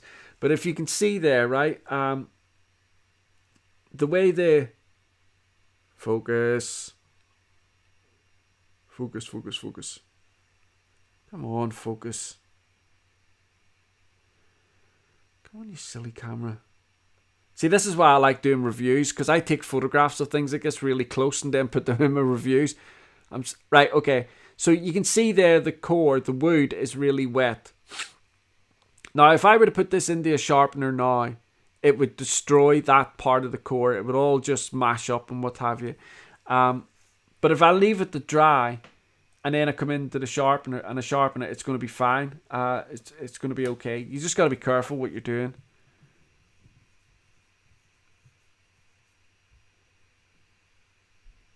Oh no, that's fine, Eliza. No, I know some people don't use their real names on here, and that's absolutely fine. I don't expect people to divulge their real names. It's just I've got dyslexia, so when it comes to trying to pronounce words and what have you, it's crazy.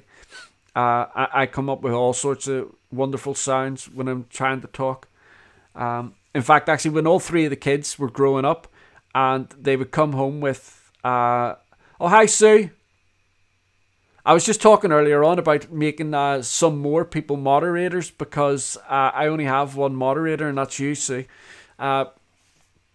But yeah, when the kids were younger, they would come home and I would do their reading and their spelling with them. And Vicky and I went into parents' evening, and at that point, the teachers didn't have much contact with me. It was pretty much Vicky doing all the toing and froing with the kids and their teachers.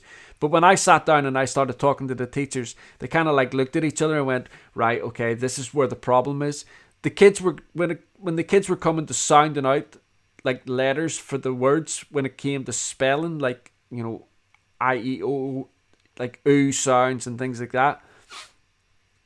Because I was teaching them it, I was giving them like Northern Irish sounds, and so they were it was affecting them in a really bad way when it came to spelling. So the teachers actually said, listen, Mrs. Harrison, can you do spelling with the kids? Because the way your husband sounds out these letters is hurting the kids when they're spelling. So I was booted out of the spelling homework, which didn't really bother me actually, because I'm terrible at things like that. So I think I've gone over everything that I wanted to go over with regards to the differences between, and you can see there now that these pencils have dried, where's my pen? I seen it. There it is. There.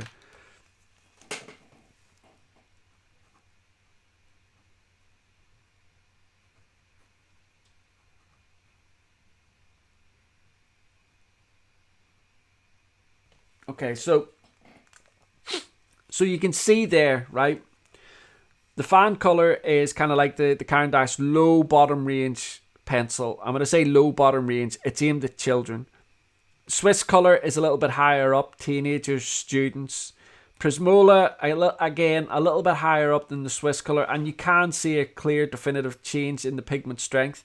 But then when you look at this here, which is the Derwent Watercolor Pencil, just the ordinary Derwent Watercolor Pencils, you can see that with these pencils being the only water-soluble watercolor pencil, because I'm not including the ink tents or the Graphitone, the pigment strength in these is pretty weak.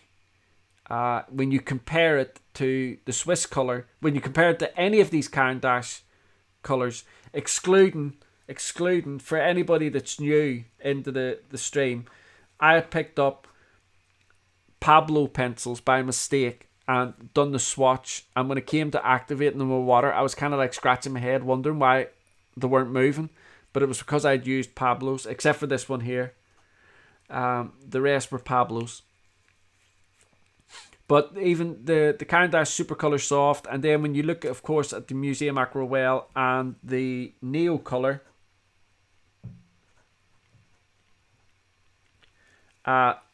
the differences is quite vast.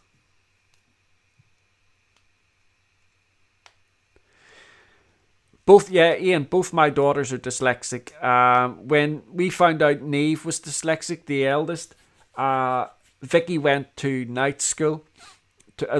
Night classes. There were classes that they were holding at our local college here for parents who had dyslexic children, and just different ways to help them.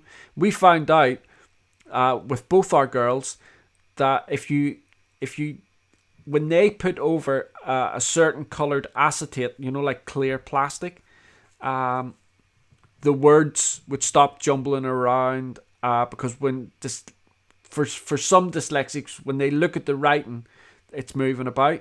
With Amelia, I think it was green, and with Neve, I think it was blue. It was like an aqua blue. Different colors work for different people. But my eldest daughter, Neve, she was determined not to let dyslexia hinder her. So she went on to college and done English literature, and got an A for it on her A levels. So she was just determined. She didn't even necessarily like English literature. She was just so determined that she wasn't going to let dyslexia hinder her. She took that subject.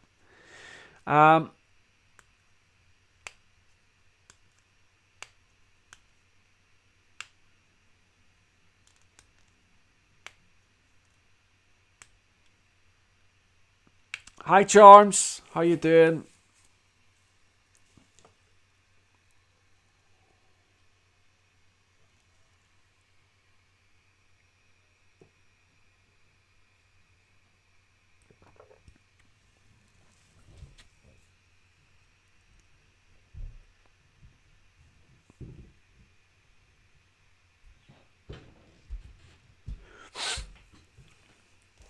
A tiny light. So you've got some Derwent watercolors and Spectrum Noir watercolors. The Spectrum Noir watercolors that I tested are pretty good, actually. I had really decent results with my Spectrum Noir. I think they're called Aquaplane. Is that you out, Navy? No, not yet. All right. Yeah, loads of really successful people were dyslexic. Unfortunately, that hasn't filtered down to me, but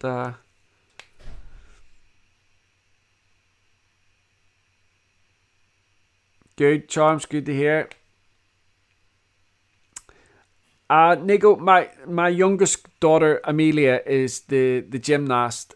She's not a gymnast anymore. She is. She was bullied really badly at school, and so she took she just left gym and what have you. She got into a really bad place, but now she's at college and she's training to be a choreographer. She wants to be a choreographer because when she was a gymnast, they would get this Russian dancer, because she done acrobatic gymnastics, so they do dance in that, and so her club would get this Russian dancer to come over from Russia and choreograph the routines that they would do. And Amelia always loved that, and the Russian dancer that always used to come over used to really like Amelia because she was able to pick up the routines really easy. And so she's now at college doing performing arts, and this is the area that she wants to go down into. She wants to become like a choreographer for gymnastics, acrobatic gymnastics.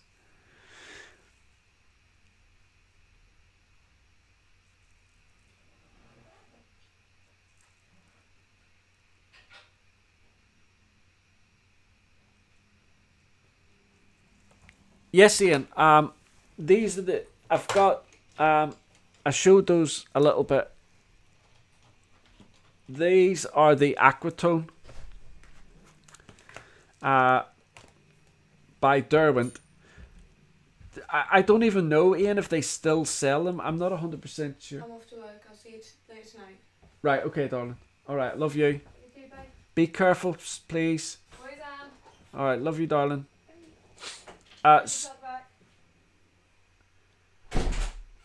So the Aquatone, I don't even know if Derwent still sell these, but they used to sell them in like a little set of 12. They're really nice, but I have to say, these Aquatone have sat in a jar on my desk for a long time, so they feel quite dry and scratchy, but that could just be down to the fact that, actually, you know what? Let me sharpen them. Let me get rid of that. If they are dry and stuff like that, let me sharpen them, and maybe that's why they're not really laying down very well. While I'm doing this, let me see if there's any quizzes. Yeah, no, I didn't think they did sell them. I know that in certain sets they still supply the Graphitone, which is like just that's the two Graphitone that it showed earlier on. These ones here, which is just water soluble graphite. I know they sell those, but in sets, like, you know, if they do those the way they do those mixed sets. Eliza, this brand of sharpener is the M&R sharpener, and I love it. I've reviewed loads of sharpeners. I've used loads and loads of sharpeners. The M&R are a great brand. They're a German brand. They have a lot of different ones. You can get like a little packet of blades that you change out.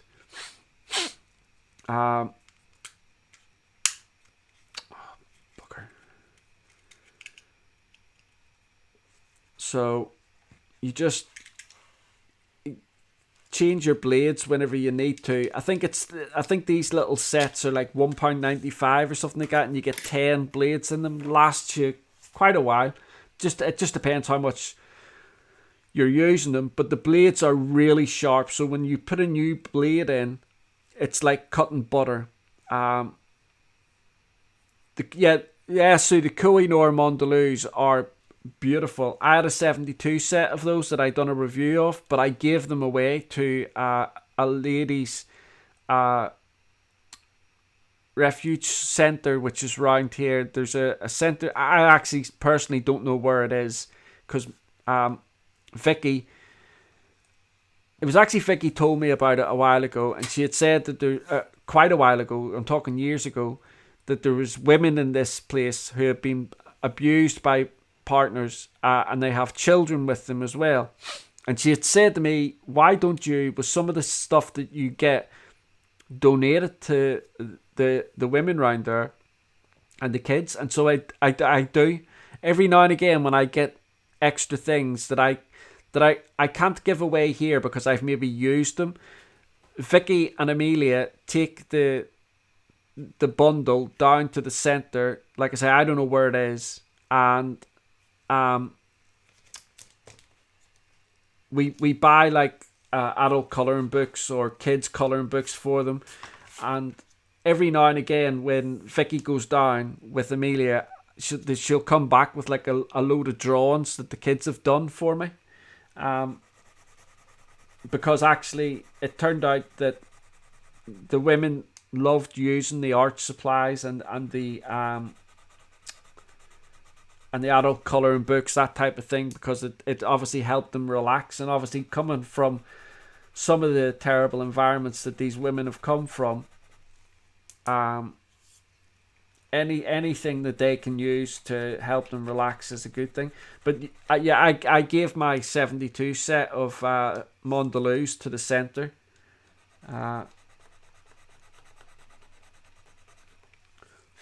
So let's show you these. So this is the Derwent Aquatone.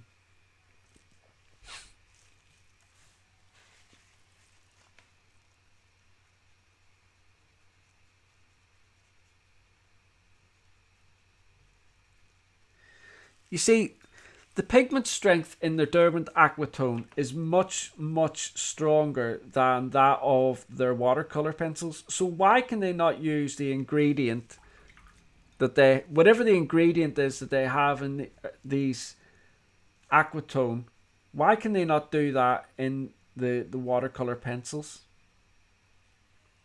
Because I think that would probably make them a little bit more desirable.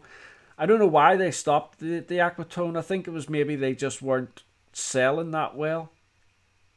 I'll have to ask the person that I'm in contact. Oh, Susan, listen, don't be giving me credit for that. That was my wife's idea.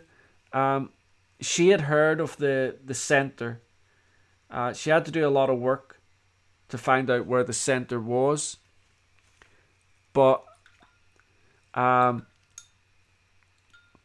don't deserve any credit for that. But what we do is like we get like graphite sets or colored pencil sets that I'm not going to use. Sometimes companies, when they send stuff through for me to review, they'll send a couple of the products. And if I can give it away to you guys, I will. But if not, I'll give it away to the center just so that these kids can take their mind away from the terrible situation that they've been placed into. One thing I cannot stand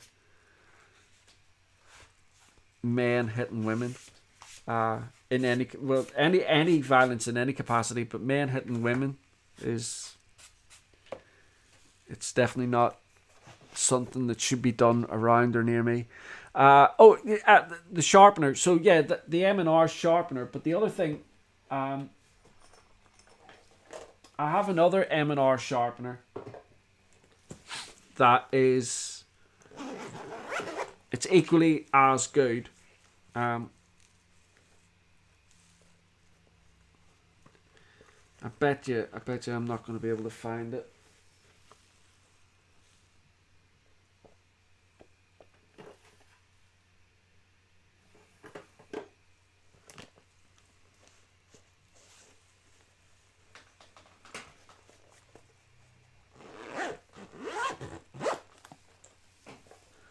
No, can't find it. I have another one. I don't use it as much, but it has a little dial on the end, so you can determine what kind of point you want on your pencil. It's just small like this. It comes in a little black leather case. It's really, really good. But it's the blades that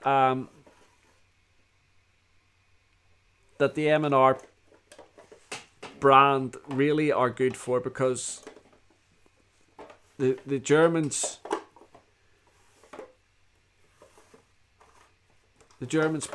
are just excellent at it, nearly everything they manufacture. I'm just looking for this to see where it is. No, can't find it. I'll have to do a video on different sharpeners and how they work and what have you and what the blades are, and I'll find it for that, and I'll be able to do it then for you a little bit better. Yes, that's right, Ian. Yeah, the Aquatone were kind of like among some, like the first type of water soluble crayon thing that was used. So yeah, Derwent are ahead of the game on a lot of different things that they do. Like I said, I spoke to the CEO of Derwent whenever the Derwent Museum reopened. I was invited down to that, and when it was all like refurbished after the flood, and I went down and I spoke to the CEO, and I spoke to him specifically about the Derwent drawing set, and asked him about their future plans for the Derwent drawing line, and if they planned on perhaps making it into like a 36 set or even a 72 set.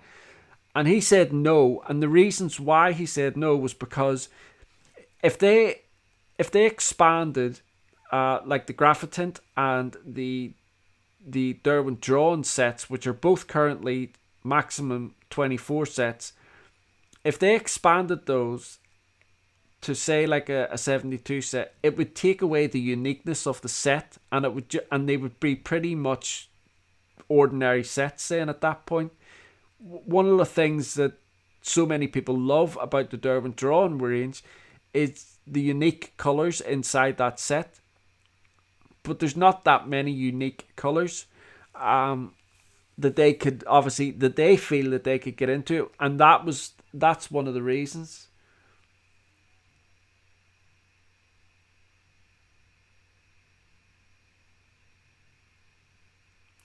Yeah, Charms, that's a really good point, actually. Make sure that the blades, if you're buying blades, Charms has just said there, make sure if you're buying blades on Amazon or places like it, there's a lot of counterfeits, and you've got to make sure that when you buy them, that they have the M&R logo. So I'm not too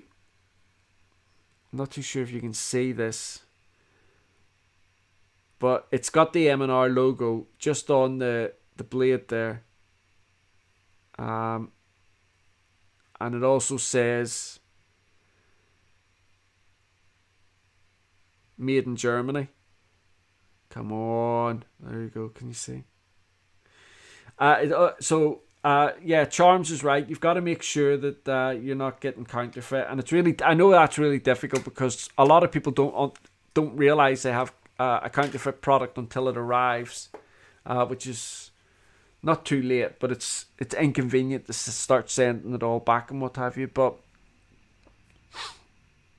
yeah, the Lyras are a workhorse, quicker courage.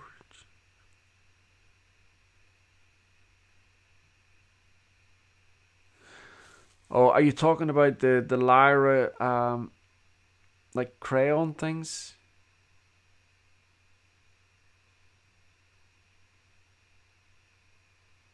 Yeah, Eliza, like on this M&R sharpener, you've got two size holes. So you've got that one and you've got the bigger one. And again, if you wanted to sharpen, because I know the Lyra crayons are about the same size as the Neocolors, but if you just, this sharpener sharpens the Neocolor perfectly. But if you're going to sharpen those crayons, like I said earlier on, all this stuff here that comes out, just keep it and put it into a pan or something like that, and then you're gonna, you're not going to lose any, because this is all just essentially watercolor material. You don't want to waste it.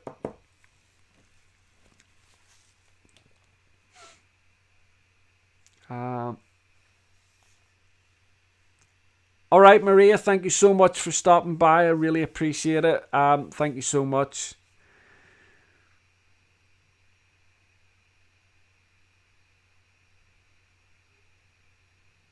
Yeah, the Lyra, I've used it. I've done a review of the Lyra watercolor pencils, the Aquarelle pencils as well, and they're excellent.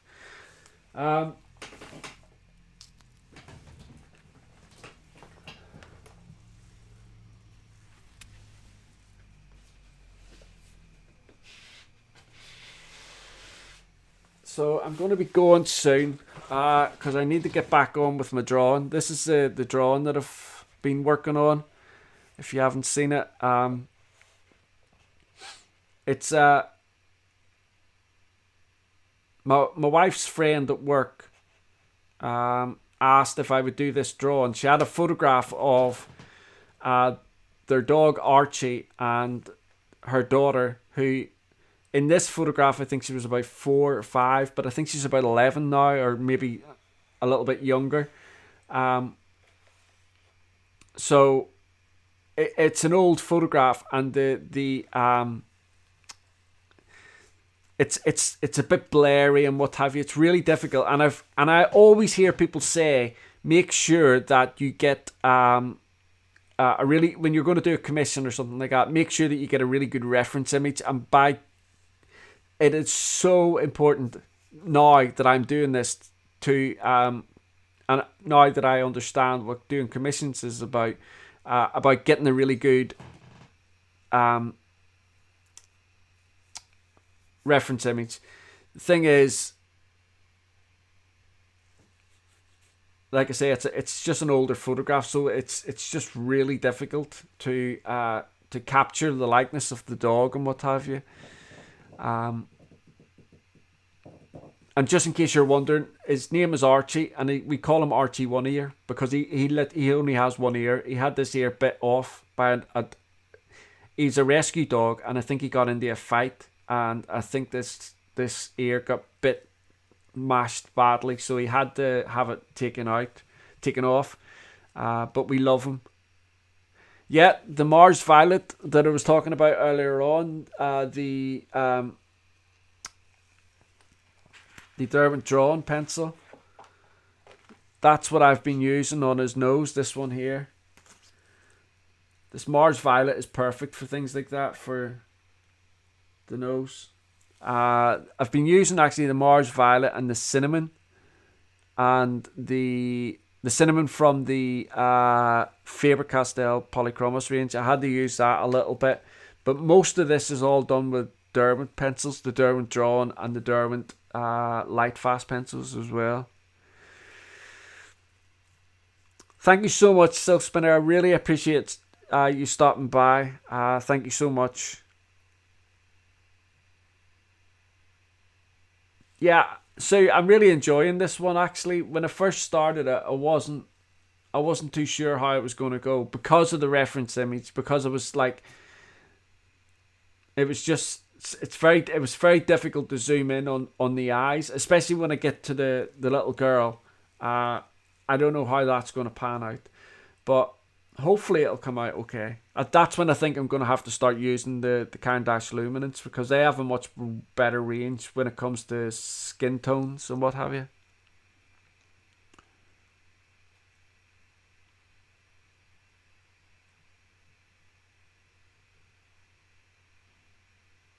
Oh, Tiny Light, has the video frozen? Let me see.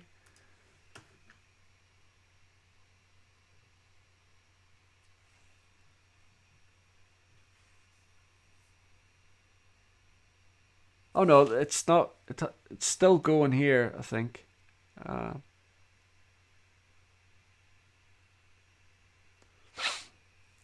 Right, guys. Anyway, I'm gonna have to go now. I've just noticed that this is nearly 2 hours long. So, is there any questions that any of you would like to ask before you go about these about the watercolor pencils that I was describing to you? The purpose of this whole video was just to show you the different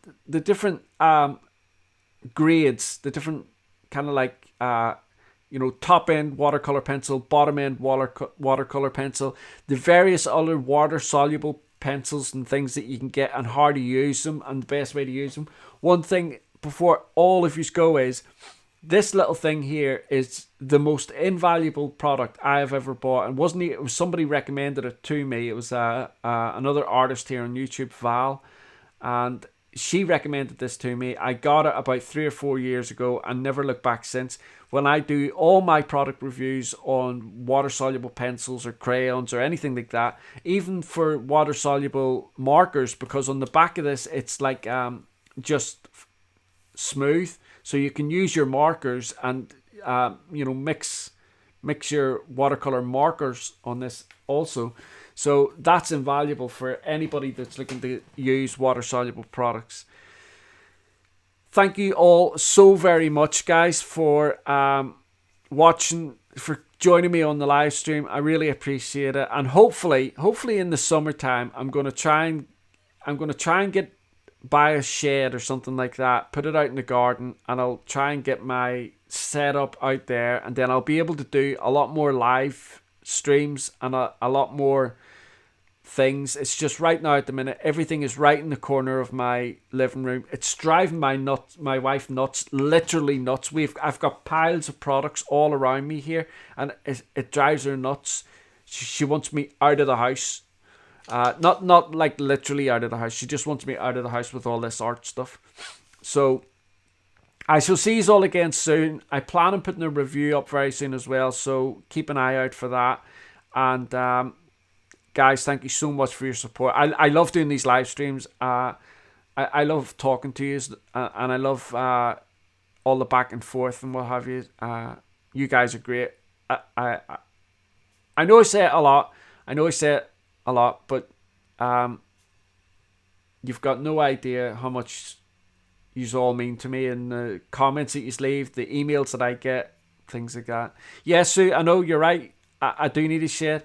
I said earlier on, I was going to do like a GoFundMe thing, and then I thought no, because a lot of people use those GoFundMe things for like medical things that they need money for. This is just a shed that I want to set up my YouTube channel in, and I don't think that's really worthy enough to ask people to help me fund that. So I'll get the money somehow. But anyway, see you all again soon, and I shall speak to you all again next Thursday, definitely in the live stream, and hopefully I'll have a review out before then as well. Bye guys.